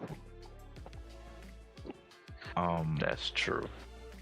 My thing is like, yeah, it's great having a portable console, but then my thing is like, are you really going to take your games on the road like that and play it on a handheld? I mean, a lot of people do with the Switch. A lot of people do, but I don't know, maybe it's just me, but I don't find myself, okay, I'm gonna pause this game and bring it with me when I'm going to like the mall or something. I'm not that type of gamer either, but let's not act like the portable thing isn't like attractive. Like that's why a lot of people love the Switch. That's actually the main reason why the Switch be selling so much. What, because of the portability? Yeah, that's a big reason. But you don't think the Steam Deck would be like outdoing it if that was the case? You gotta remember, Nintendo. Japan. In Japan, they have a lot of traveling on subways and all of that kind of stuff. That's And also a true. lot of them play the Switch because it's portable for like those scenarios. Okay, Yeah, so so if we remember the ESO, just like, talk about hotcakes. North America, if we just talk about North America, I mean, like I get it, Japan's a market too, but if we just talking about North America, right? Like, what do you think is the outcome of this? It's kind of hard to just say North America because it would be released everywhere. I get it's gonna be released everywhere, but if we're talking about in relation to us, because we know what's gonna happen everywhere else, the Switch is still gonna dominate the market. But I'm saying in North America, things could be a bit skewed because we like things a bit differently from everybody else. So I'm wondering, what's your take on that? Like, what do you think? You think it'd be more successful in our market? I mean, I think we're just strictly talking about the portable, right? Yeah. Is this supposed to be akin to a PSP or PS Vita? It's supposed to be like one, yeah. But I think they are saying the power is supposed to be like a PS5, but portable.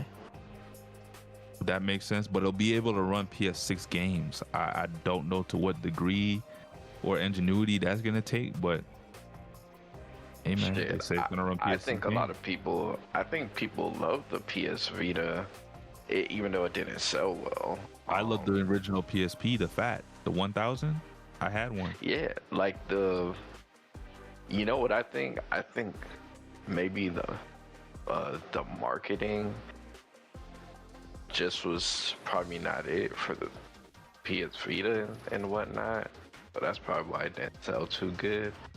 But I think they should definitely tap into the portable market, see how things go.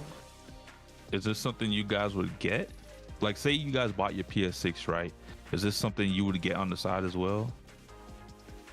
Because you guys not both getting have no PlayStation exclusives consoles. that I don't want. But no, because remember, like I just said, I don't take my Switch on the go, so Yeah. it wouldn't really appeal to me. Okay, let me ask you a different question, a separate question now, because you're a bit different from Caleb. Caleb isn't really making that transition to PC as of yet, but I know you are.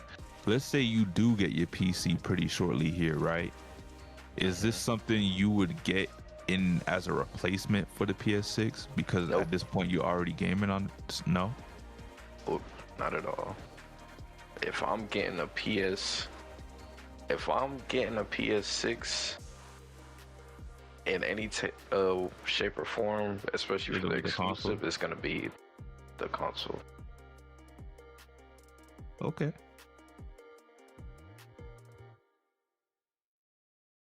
When do you guys think this is going to release? I know I said 2028, 2029, the latest, but what do you guys think?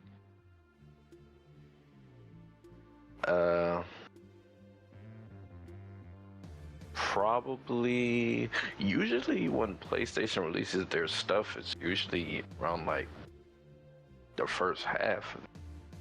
Yeah. Well, I mean, no, because they released the PS4 and the PS5 in the fall. Mm-hmm. Yeah, you're right. But then I don't know. I don't know when they would release it.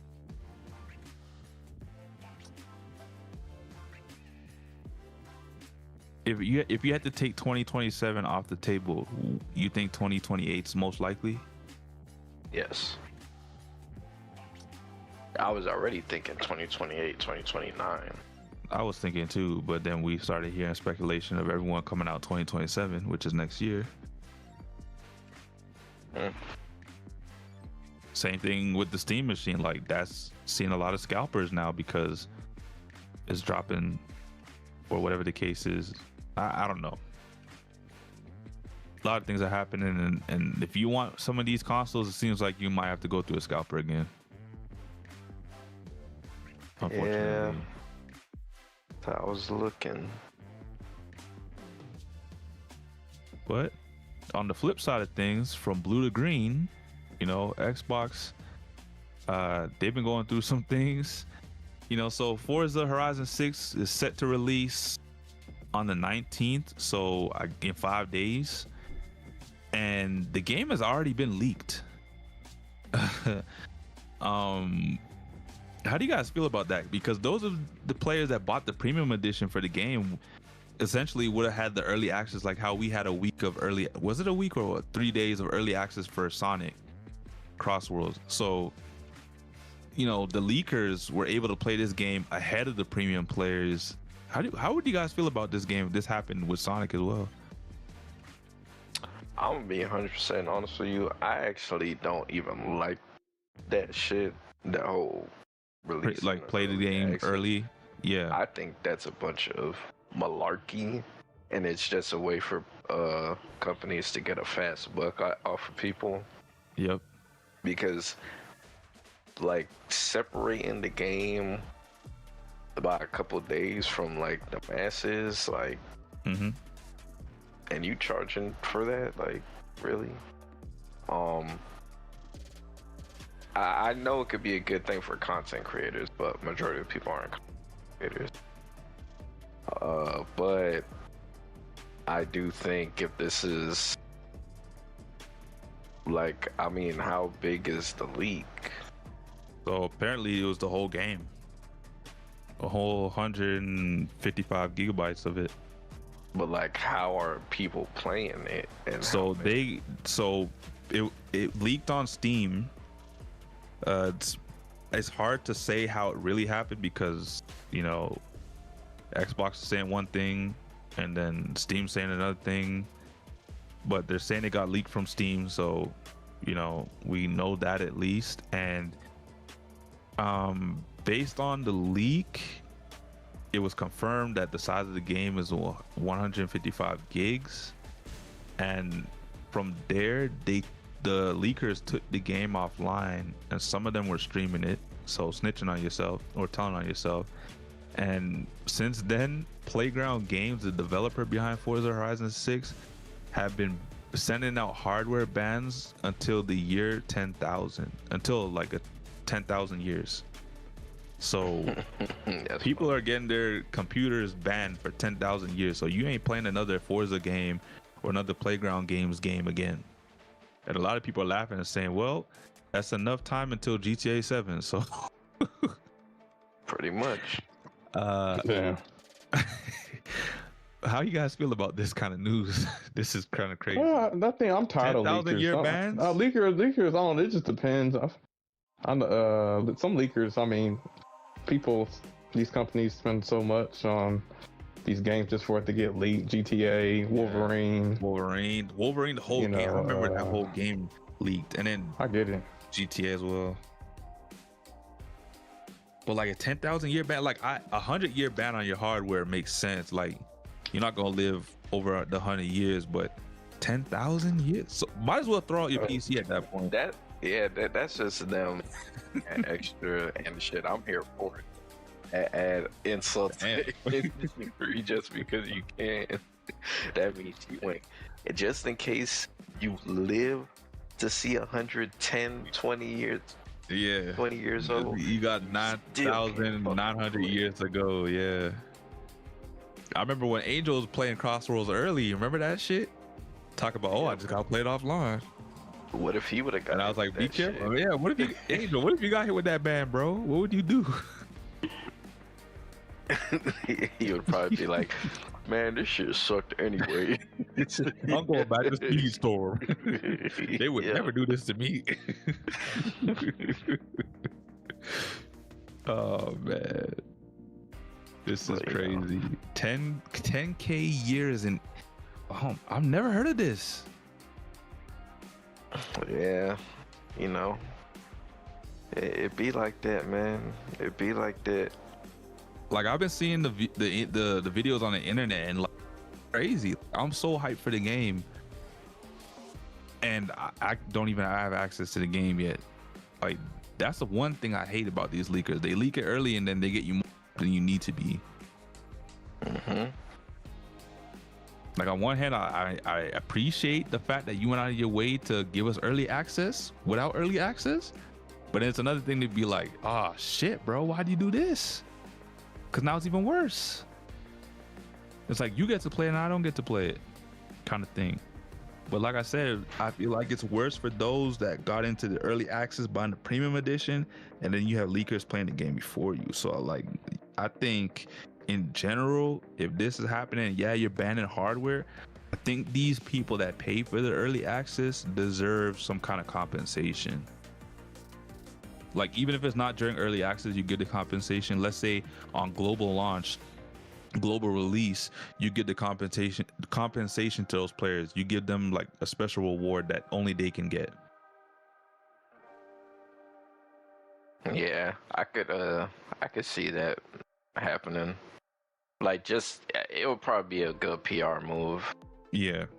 Like if I'm gonna be honest, if I paid for the early access and I found out about the leaker shit, I probably wouldn't care, but because that's a small minority of people.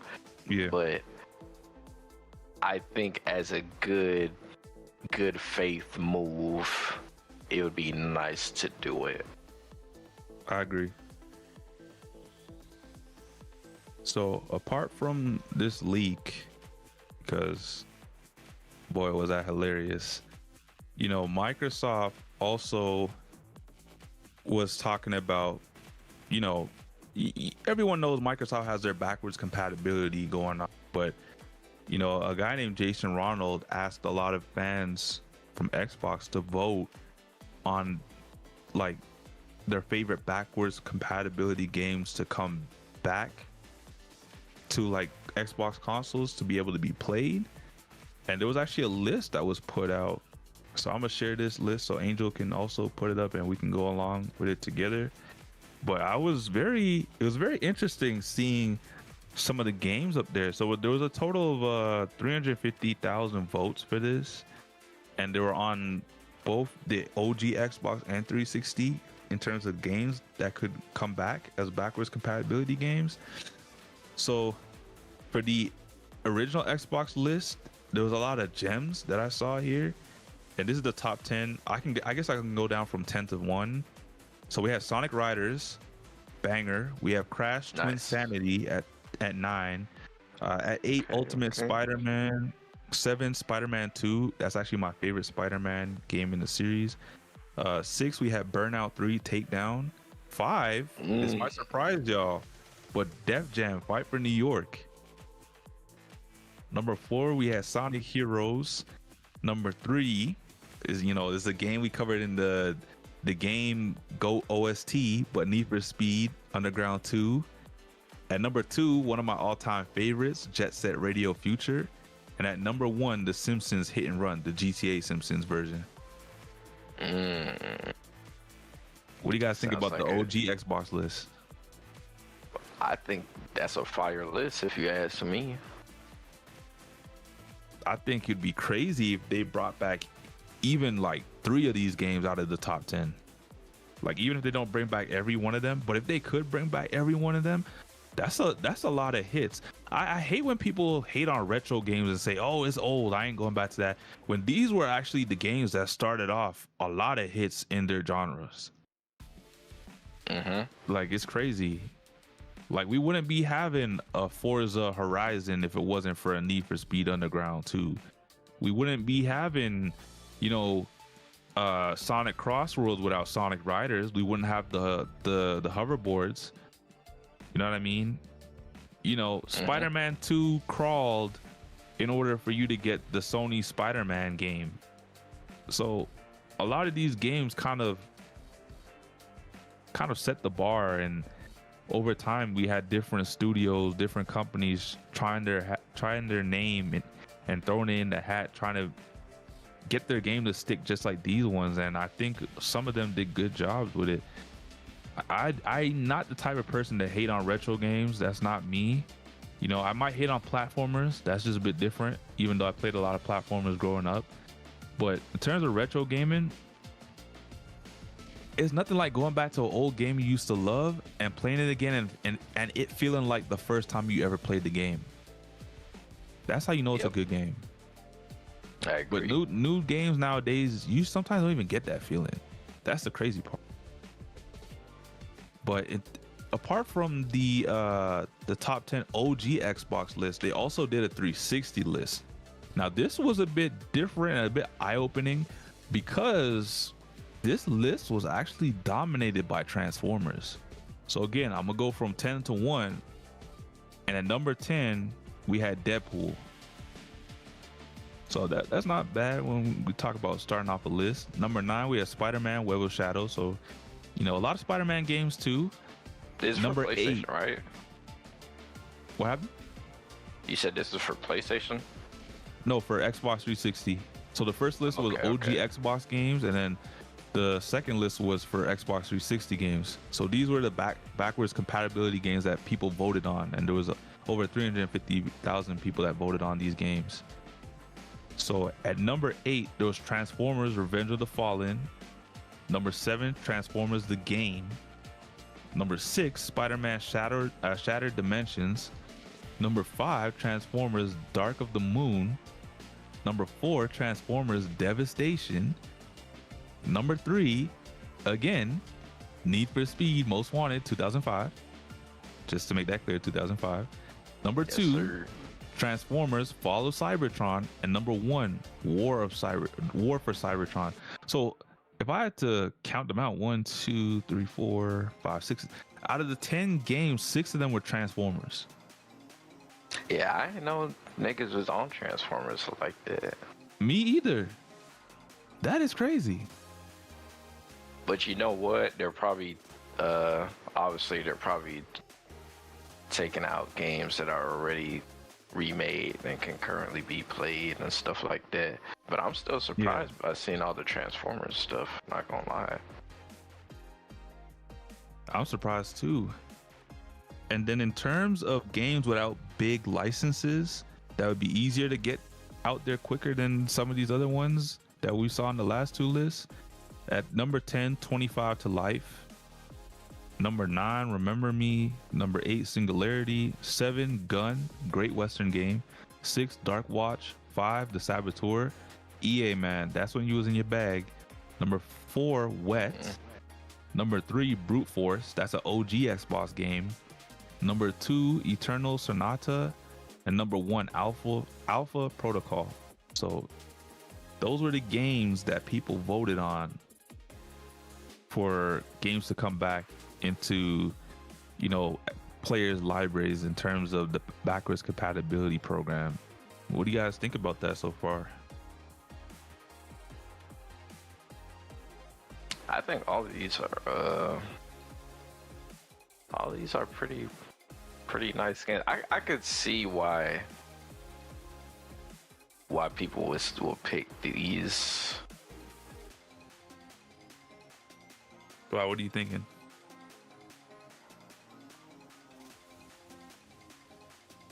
What do you think they're thinking, at least? Repeat what you said. I said, why? What do you think they're thinking for their reasons to pick these games? Shoot, I don't know, man. Probably just think they're great games, or you know, maybe that's. I guess because a lot of these games are like based off nostalgia, right? Yeah. I think nostalgia plays a big part, and you know, I think nostalgia makes it, like, in a way, it like makes games better. Yeah. Because these are the games that we used to play. And true. somebody said this to me, but it's almost like nostalgia, it reminds them of like good times when they were younger. Yeah, it definitely does. That makes them like the game more. So yeah, that could be a big reason why they're picking. You could have been at a specific point in your life where things were all good and you was playing that game, and because of that, it's more memorable to you. You might hate a game because at a time things weren't up for you. It's weird like that, but shit, it's for real. Shit, now that I'm thinking about it, a lot of people might have been getting them Transformers games for Christmas, man. Right? That's freaking 6 games, bro. All damn near the whole franchise got voted up there. Like, that's crazy. Yep. If anything, what that really says is that Transformers needs another game. Mm-hmm. Like, yeah, I don't mind these Transformer games coming into backwards compatibility if it happens, but really and truly what this vote really showed me is that there's a big interest in Transformers, and honestly, Transformers is a cool franchise, so I wouldn't mind them getting like a game, some open world action game where you can drive across the planet. Like maybe you're driving across United States, like in the first Crew game, and you know, you're taking on challenges in the open world. You have the freedom to choose what quests or missions you go on and whatnot. But at the end of the day, it still end up playing the narration of the story. If that makes sense.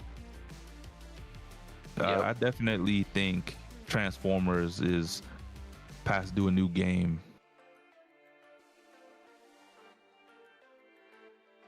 And who knows? Maybe they can make a Transformers type of racer. That'd be interesting. Get their hands in the racing genre as well. I always thought it was weird that they didn't have a racer. I do think back then Transformer, especially with the movies, was kind of doing crazy though. So was. That probably helps too. Kayla, what's your take on this? For some reason, I feel like you're a big Transformers kind of guy. Yeah, I'm big for Transformers. I mean, I'm thinking about a new game before it. Racing game wise, they definitely could, but I think I'm looking forward to Star Wars Racing, the Galactic Racing, right? That's in But no, October. yeah, so. Well, I'm down for any Transformer game. I think there's a lot of potential there. I just feel like too many the games that really maximize it. When they have good gameplay, the graphics might be a little too cartoony. Or, you know, I don't know, they could have a game exploring Cybertron, the full planet. They could have a game, they could do a lot of things with it, but I don't know. Yeah, but I'm all for the Transformer game. I like my Transformers. I like my big giant mechs. Yeah, so that's the backwards compatibility voting that happened. Apart from that, you know, Windows or Microsoft was talking about, you know, turning the PC into a console. And recently, since April 30th, they started rolling out the Xbox mode patch for PCs and Windows 11 more specifically. And honestly, from what I've been seeing across the internet, this damn thing turns your PC into an Xbox console. It's crazy. I'm not sure if Angel got around to messing with it yet. I'm not sure if he got his update. I didn't even check to see if I got my update yet. I haven't But, even checked. Shit, why don't you check right now? You might already have it if it rolled out an update. You might be able to show it off on the pod actually. But a lot of people, what they've been doing is showing how you can turn the PC on with your controller. You can log in with the controller and it goes straight into the Xbox mode. Like the resources in the background aren't hogging anything else. It's just running the Xbox, I guess, application through the PC.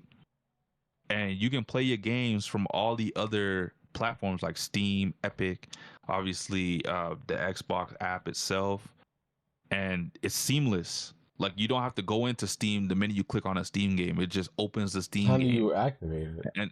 and it's on full screen. I'm actually not sure. Like, how would I even know if I have something like this? That's the real question. Yeah, I'm about to look it up. And there is an update, so let me update this real quick. Luckily, this is not my streaming PC, so I can update this. To enable the console like Xbox mode in Windows 11, ensure your PC has the latest updates installed.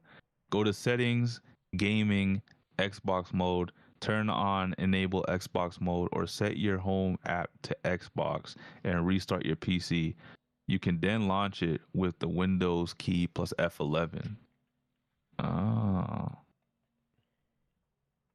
Well, I'm not gonna do that right now because we're on stream, but off stream I'll check it out myself.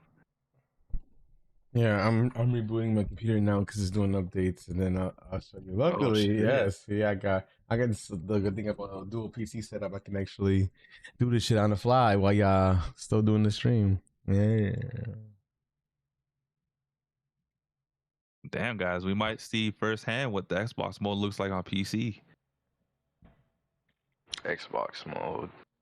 Is that supposed to change like the infrastructure or something? Apparently, So, yeah, go ahead, Angel. I said apparently from what Sammy said, it turns your PC to like basically an Xbox. Yeah.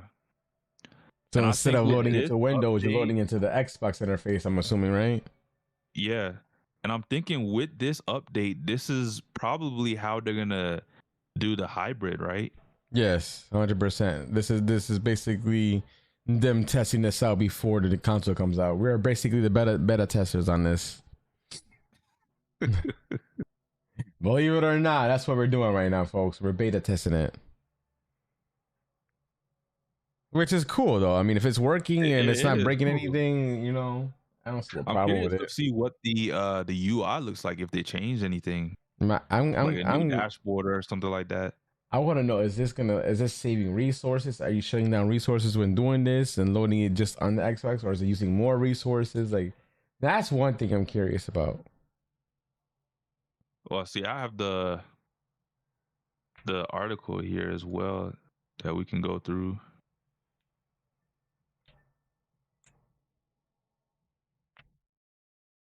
But yeah, this is very interesting, I'll say.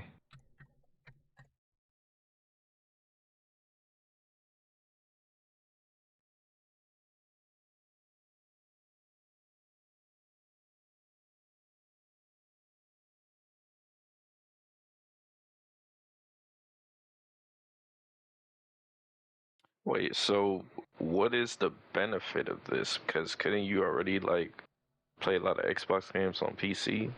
Oh, that was the wrong article. Yes and no.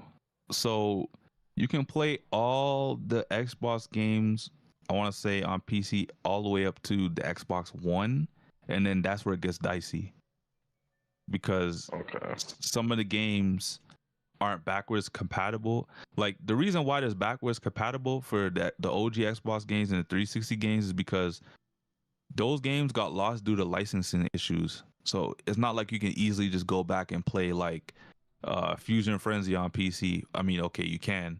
But that's a bad example. But it's not like I can go back and play Brute Force from the OG Xbox on the PC because that is a game that is lost to the Xbox OG console. You can only play that on the OG Xbox console. Okay, so this Xbox mode, you should be able to play older games from the OG Xbox. No. You'd be able to play the games that are readily available from Xbox One upwards. Like some 360 games you'll be able to play, but at that point, I think some of the 360 games also came to PC by that time. Because you got to remember, Nano, a lot of the console games that came out when we were on the OG Xbox, the PS1, PS2, and the 360, and to some degree the PS3, they didn't release on PC. Only That's now true. that these console games are starting to come to PC. That's why GTA for the longest time wasn't really released in day and date as console games. I see. Like you can't play Sly Cooper on PC unless you use an emulator. Mm-hmm. And mind you, these games are like 20 plus years old. You still can't play them without using an emulator. So, Or if you buy them, yeah. which is expensive because a lot of these collectors that sell them, they know that's the only way to play is to get it. The only legal way. Mm-hmm. Otherwise, FBI, open up.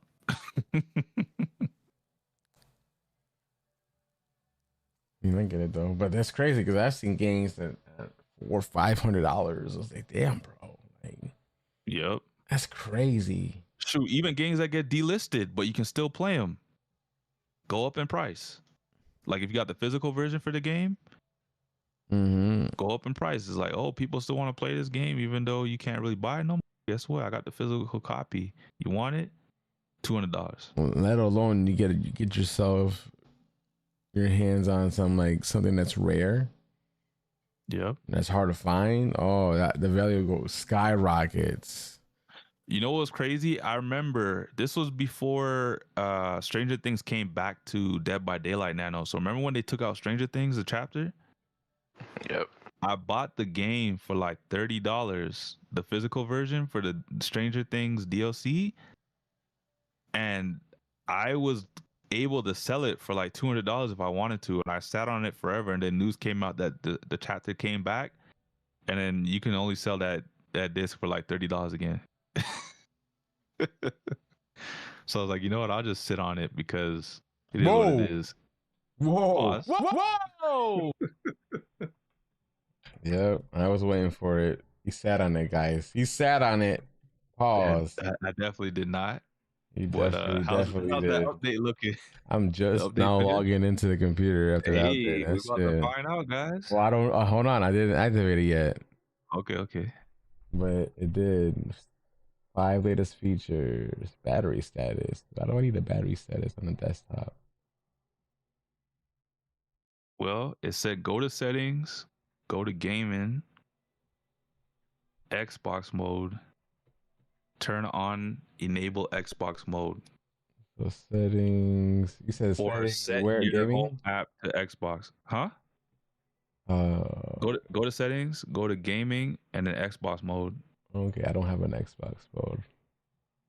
Damn, so you didn't even get the update yet. Because they started sending out these updates since April 30th, so people have been getting them in like different waves. Let's say, is this like an insider update, or is this like an actual full blown update that you should be able to have right now? Anyone with Windows 11 PC. It's not an insider update.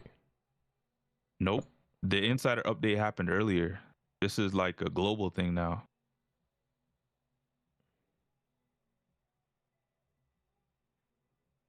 Yeah, no. I mean, I'm in the gaming and yeah, there's nothing in here. So it says how to get Xbox mode on your Windows 11 PC. Open settings on your Windows 11 PC. Select Windows Update. Turn on get latest updates as soon as they're available. Once the update is available on your device, Oh, I didn't have that check mark. So now I check mark it. I'm checking for updates and see what happens. Let's see if I get an update. I'll let you guys know in real time. All right.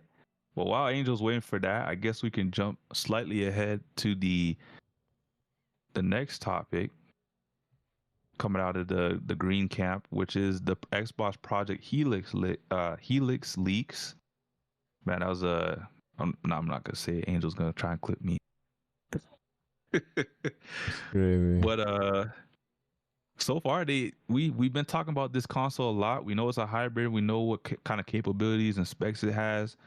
But so far, you know, like we said earlier with the PS6, they're saying there might not be a disc drive. It's going to be diskless.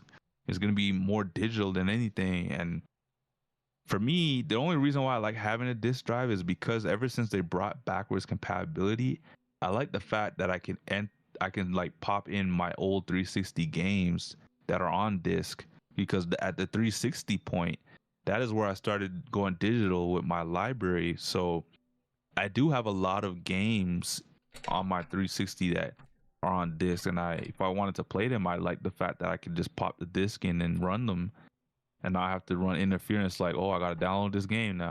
It's gonna take up space on my hard drive. So being able to just put the disc in and play is a good feature, and it's I think at least very convenient for me in terms of hardware space. What do you guys think about, you know, them trying to ditch, or them possibly ditching like physical disc? Trash. I know you would say that. I was waiting for you. Yeah, full malarkey if this is the case. I think with how everything's going, it seems like the gaming industry is moving digital. You know, PCs used to have hard disk drives too, and over time they got rid of them. Every PC is digital only now, for the most part. I mean, it's not like you can't get a disk drive and add it into your PC, but no one does it this day and age.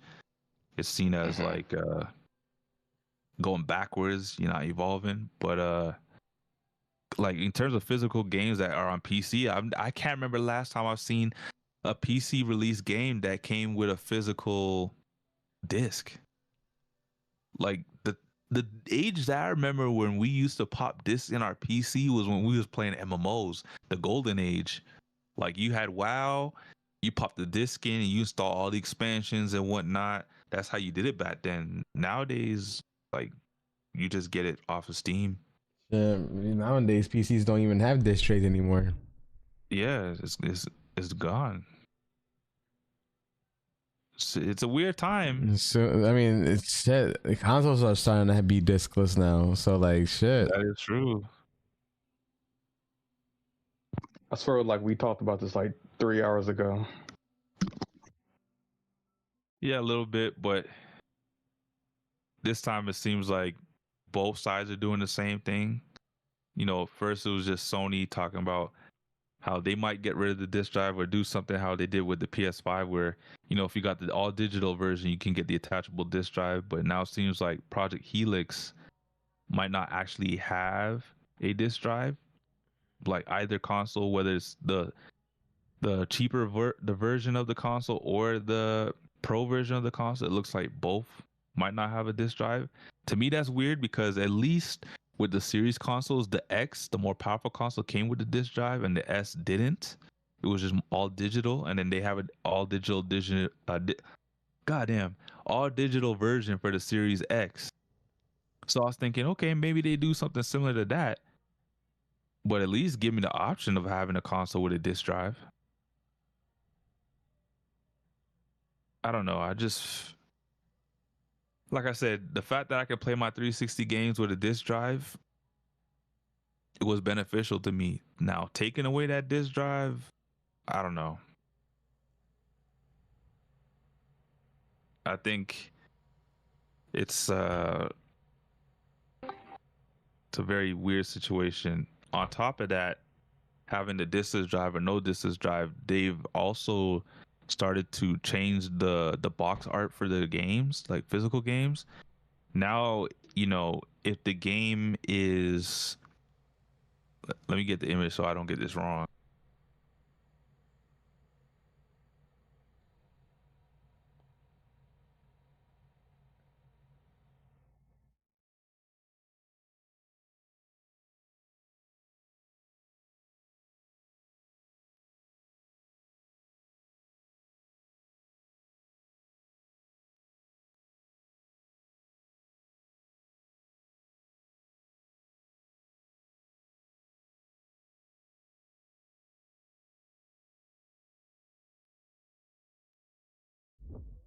So on the box art now, it'll tell you if the game is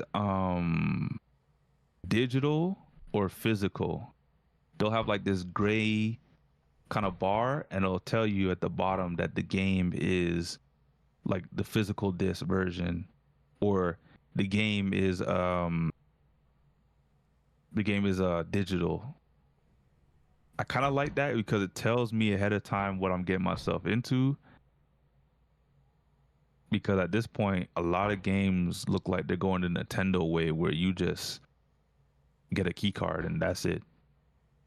It's not even really the game itself. It's just a download for the game. I mean, they did that with Call of Duty first, but it seems like that's the route that everyone's going with, whether you're third party or first party. Trash.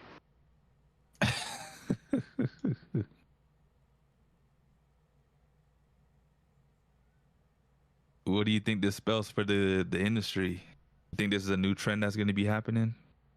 Spells because Nintendo trash. was the first one that did it. Nothing good about this. That's all I gotta say.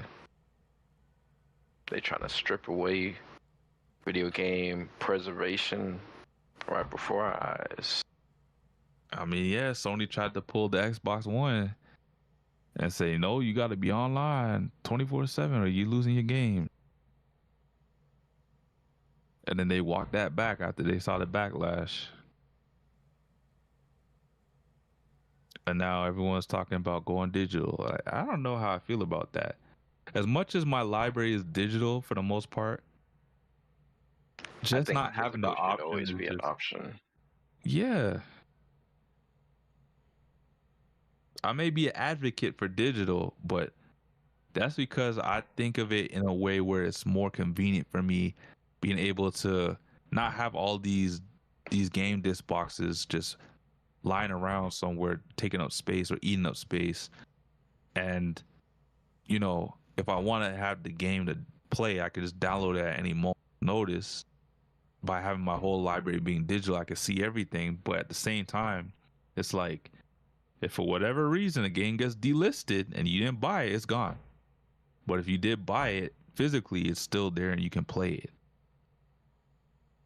So it's almost like having FOMO when you got the game digitally, or you don't have the game digitally. I don't know.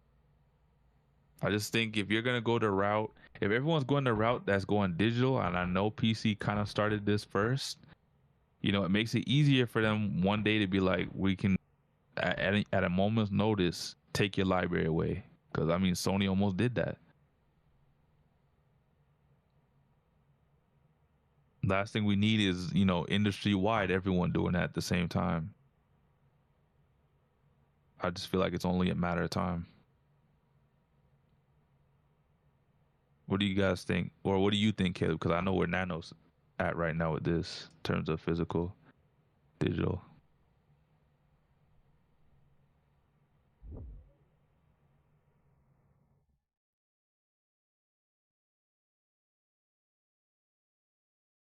Mr. Black Flash?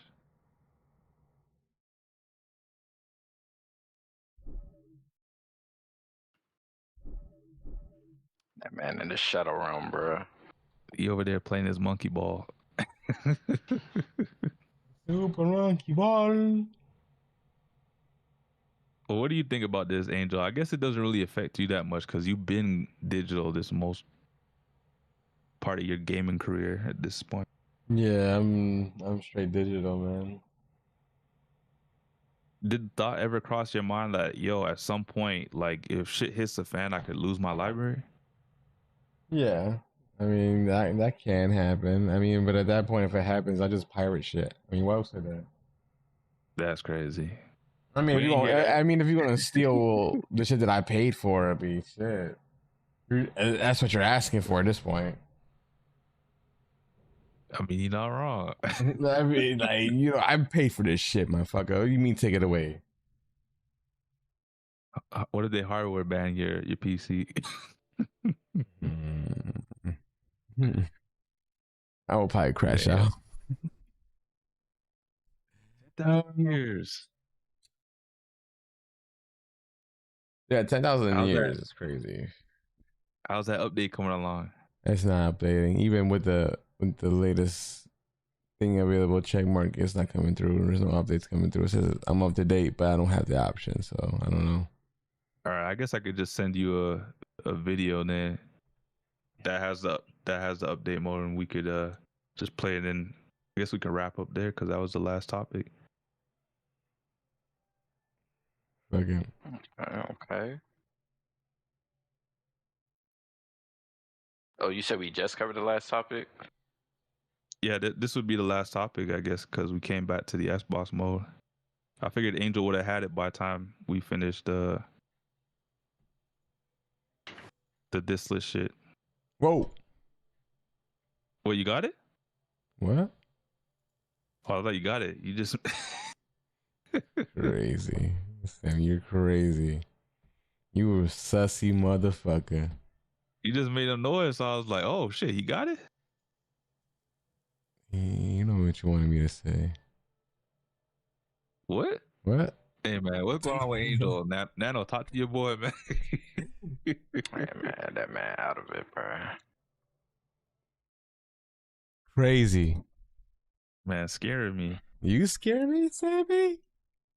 Oh, well, while you're finding that stuff, you know, side note, off topic, but my first DJ video hit 15K views. Hey, Nice, let's congrats. go, my guy. 5 more to hit 20K. I know, and every day it just goes up and up and up. I don't know what I did because I feel like that video was trash. Like I didn't record it in landscape mode. It was in portrait mode. So if anybody watches it on desktop, it's not gonna look anything presentable. The fact that I got that many views and still growing, I don't know what the fuck I did. Hey man, that's your it's a part of your legacy, man. Better cherish that. No, I That am. first video. Oh, I actually found one where this guy's comparing the Xbox mode performance. So what? And then I found one where one guy is actually starting it up. So we can see how he's starting it up and it turns on the PC, and then we can look at how it affects performance. Cause I know that's the question you was asking for, Angel. You got So you, this you is- posted it? Yeah, I'm gonna post it right now. So this is the first one I'm posting is the one where he's starting it up, and then the second one What's up, is the everybody? performance Dinosaur Xbox 95. There you mode go. on or off. I got a quick video for you guys tonight. I'm going to show you how I use my PC in my living room as a console in terms of turning it on and off using the Xbox mode. Okay, so all I do is, let's say I want a game. I'll turn on my TV the same way I did with the controller. I'll turn All on right, my guys. So this is PC how by you hitting start the it up. power button. I'll grab the controller for the PC, okay, and it connects automatically. Understand that I usually have my PC in sleep mode anyways. As soon as I touch the controller, it's going to allow me to go ahead and log in. I won't show you guys my pin because some people are weirdos apparently. But I'm doing this all with my controller, okay? I have not used a keyboard at all. And then boom, that's it. I'm in.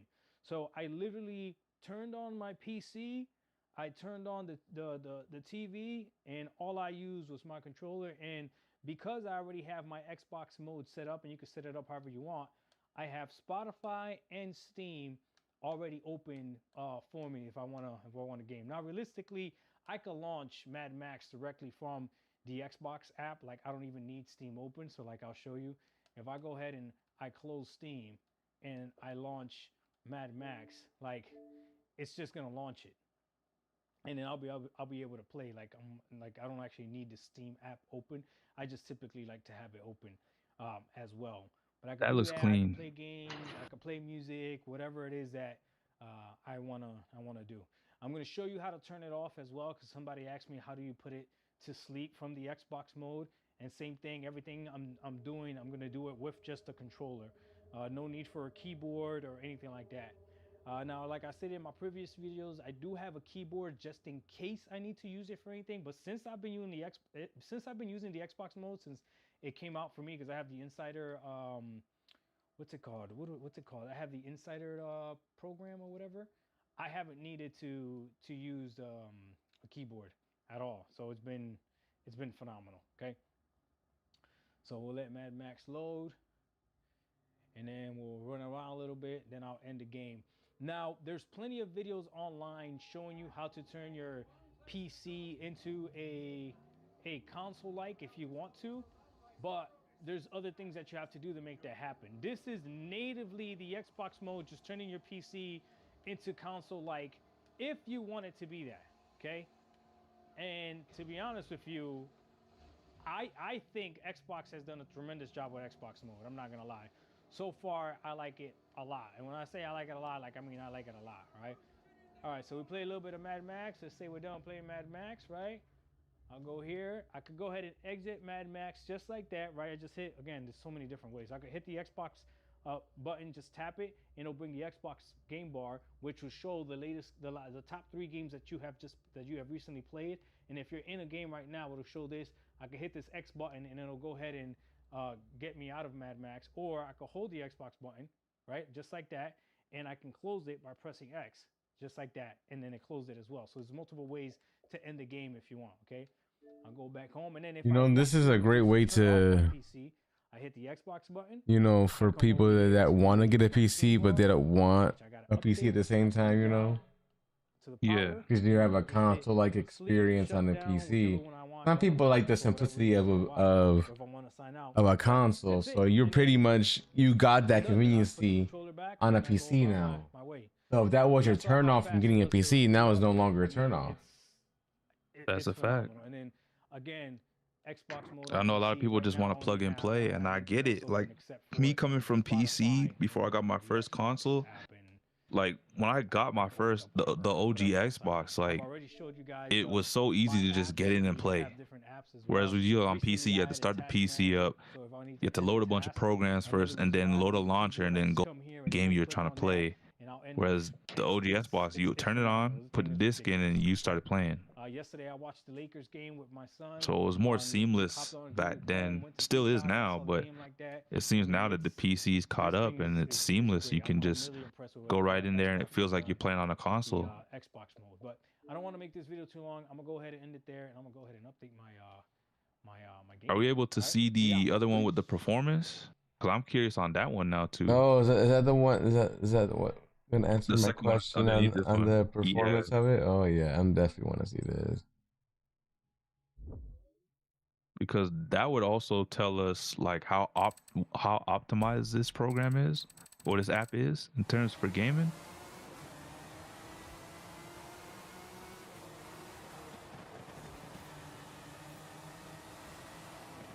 I know. No, Xbox mode for Forza gave it 2 frames per second higher. That's average, like 2 frames higher. That's crazy. No Xbox mode. On the Xbox mode on, you get Okay. they got a 2 on average 2 frames higher. Interesting. I mean, Now I that's not wonder bad. if these are just Xbox game studios that get the benefit though. You know what I mean? I want to see. I want to see if there's other games. I'll Okay, take this guy can't shit. I'll drive. take it. Yeah, he sucks, but that's all right. Crimson Desert. Okay, it's interesting. Okay. Cinematic Now mode. that's a Damn, demanding game. it is. I'm curious to see what it All says right, for that. that one's the same. Okay. There's 2 no frames more. no. It's the same, like 120 a piece. Okay. So that one didn't increase anything.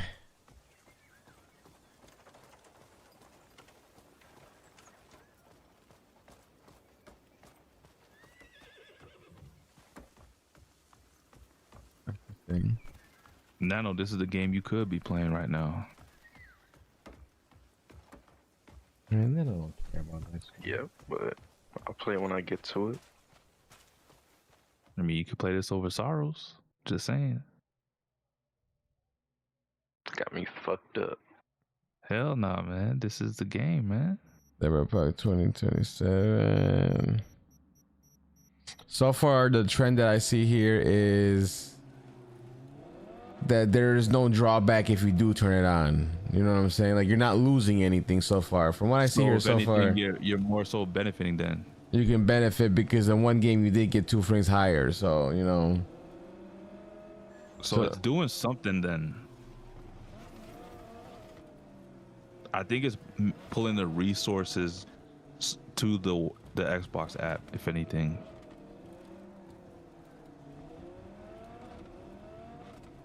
And I've noticed a lot of the low end on the frames is a lot higher on the Xbox mode on than it is on the off. Yeah, like the 1% lows have been higher. Like C plus 4%. Like with the Xbox mode on, the very low where it drops, it's like you get less drop. Yeah. I'm alive. I had to do something. Oh, we're just checking out the Xbox mode on Oh, PC. this one, Horizon, you get less FPS by 1. And with the Xbox mode on, I wonder if that's because it's a Sony game. Who said that?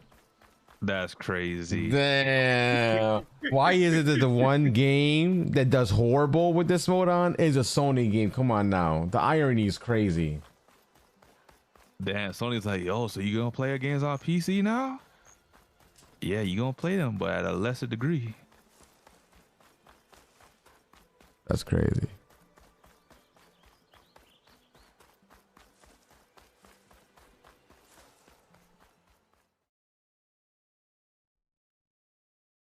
Not gonna lie, that's kind of crazy how the one game that was tested that did worse was the Sony game. All right, let's see Resident Evil though. They got Resident Evil on this too? Yeah, Requiem is on right now. Okay, that one's the same too. I forgot we're delayed. Yeah, you get it delayed. And this is the meta game too. They're both the same though, average wise, 126 apiece. No, hold on. With the Horizon, the game did slightly better. On the lows at least. On the lows, it did still do better. It looks like the lows is what we're getting the real increase in. Yeah. I mean, I can sacrifice 1 frames per second. Like, that's nothing. It's only 1 frame. That one's the same though. So Resident Evil didn't have no increase or decrease in anything. Red Dead Redemption, interesting. That's another demanding game too. Oh, that one you get three frames higher with the Xbox mode on. Oh shit. I wonder what's the reasoning behind some of these games getting like more frames like that. Some things optimizing some of these games that others are not taking advantage of yet. Yeah. That's what I think. I just goes to show you that the Red Dead Redemption is just a great optimized game. I agree. Rockstar was in their bag at the time. Yeah, 2% on the 1% lows, 2% increase on the FPS average. That's crazy. That's nice gains. You think Microsoft got this out of the park here with the Xbox mode on?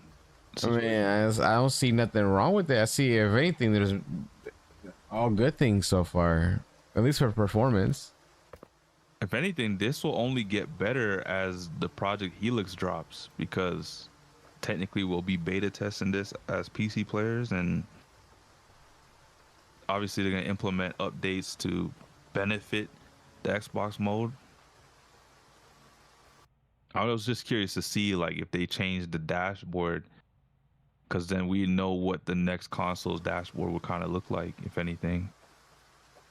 You know, also what I'm noticing on these tests too, the GPU is running cooler sometimes, like by like 1 or 2 degrees. So like the GPU's not even getting worked up as much either, which is crazy. That's big. Like I'm looking at all these numbers and it looks beneficial all across the board. I just noticed that since you mentioned it, I wasn't looking at that till now. Mind you, he's running this on a 5090. Right. So I'm curious to see how this would run on like maybe a 40, 80. And it's also like drawing less GPU power. That's crazy, bro. It's using less GPU memory and power. It's insane. Like, that's kind of crazy. Honestly, I'm more curious to see how this Xbox mode on pans out after like 6 months or to a year before the release of the Xbox Helix or whatever. Because at that point, this app, I'm guessing, will be more optimized, which means that the Helix will be well more optimized in terms of like gaming. I mean, at this point, if this is already running this is good, Helix is pretty much ready at this point. This is how Helix is gonna run. Essentially, what you're doing here on this Xbox mode, essentially what Helix is going to be. But the real question is, are they gonna drop it next year if that's the case? Like you're saying they're ready. I feel like they could, optimize this app even more. Oh yeah, but I mean they got a year's time. I think these consoles are releasing next year. 2027. Unless these RAM prices and shit gets too crazy, then okay, they're probably gonna delay it to 2028. But that's the cutoff. I mean, Sony already said they don't even know if they're releasing next year. That's what I'm saying. Like, but I will tell you, the original plan is to release them in 2027.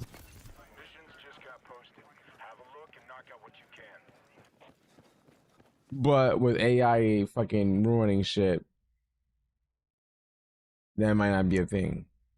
Battlefield 6 got some gains too. You seen that? That's crazy. Damn.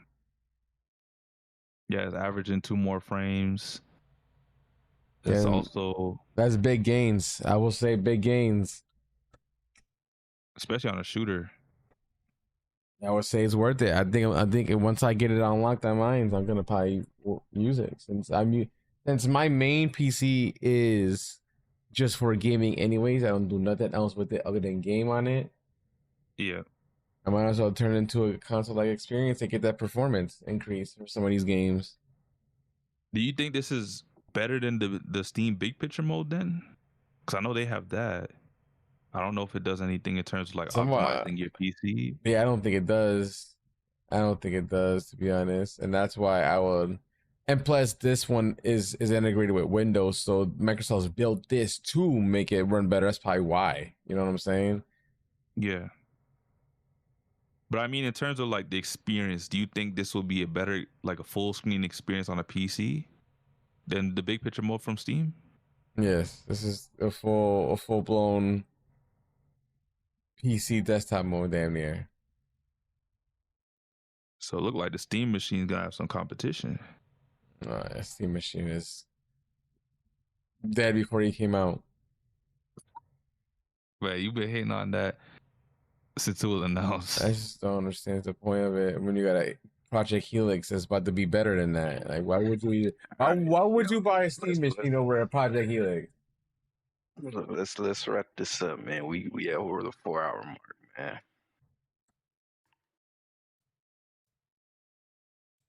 Anything else? Any last words y'all have to say about what we watching? Nah. I think we covered everything we had to cover. I think all in all, it really Microsoft it looks like they can release this whenever they want to, whether it's next year or the year after. It looks like the ball's in their court and not the other way around. Like Sony is waiting on prices to drop, and it looks like Microsoft is like, well, we don't know when we want to drop this because we're kind of ready, but you know, Sony don't want to drop this year. We can wait for Sony. I'm actually very impressed with this because for someone that's gonna eventually end up on PC, this is something I see very beneficial to me. The fact that it plays like an Xbox and kind of looks, well, not kind of, but the fact that it looks like an Xbox and runs well, I like that. Hey man, they will call PC the master race for no reason. Man, I ain't gonna be saying all that bullshit.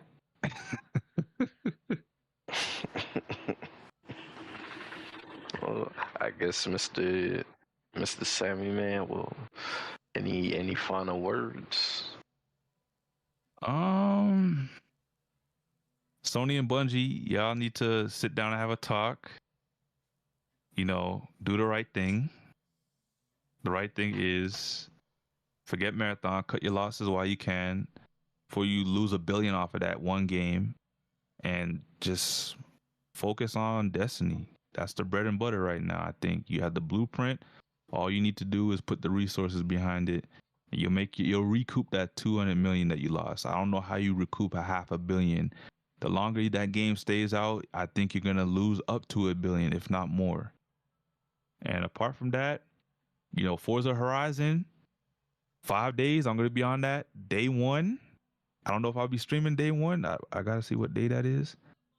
To Tuesday. I'm not sure if I'm off, but if I'm off, you'll see me streaming. I'll say that.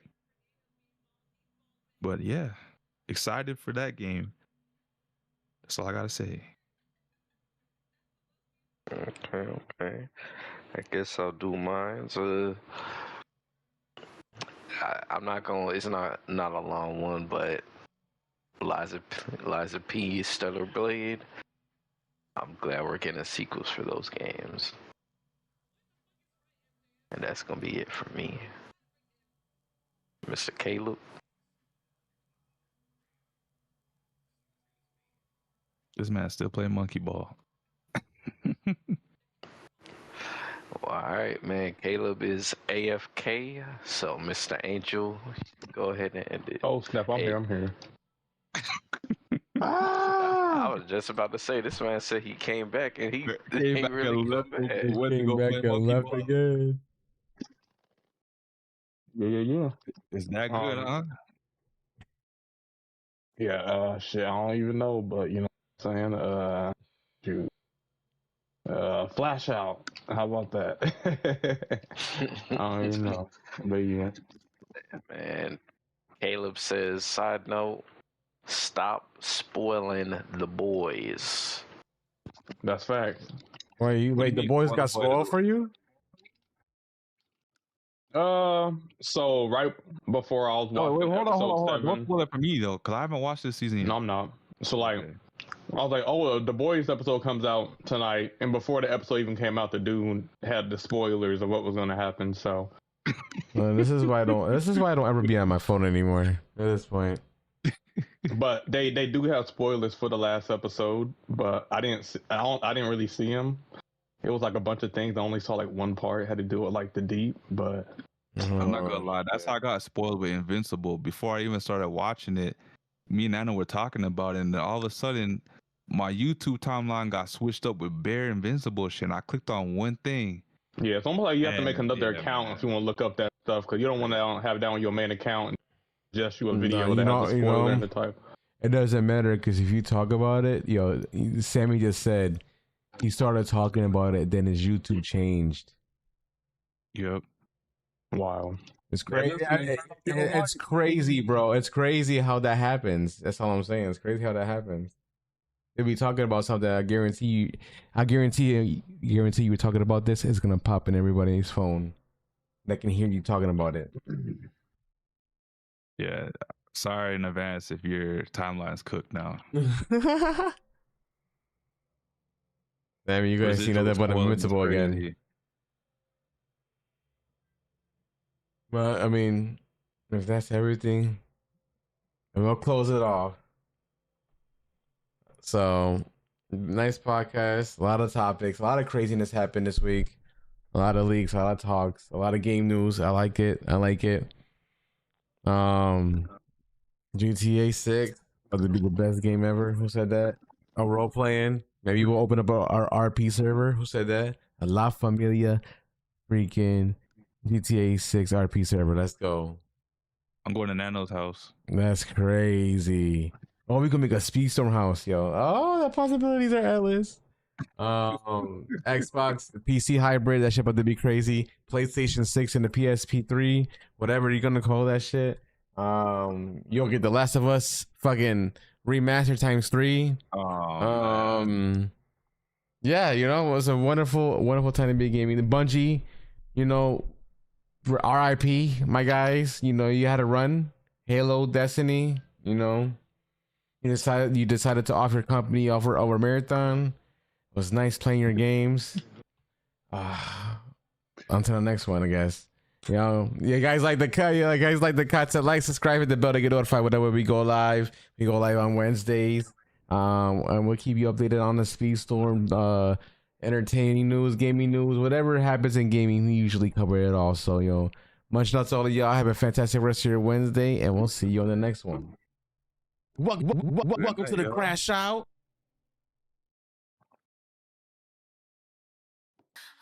Damn, Angel gave up on Bungie. That's crazy. That's crazy. He's giving up.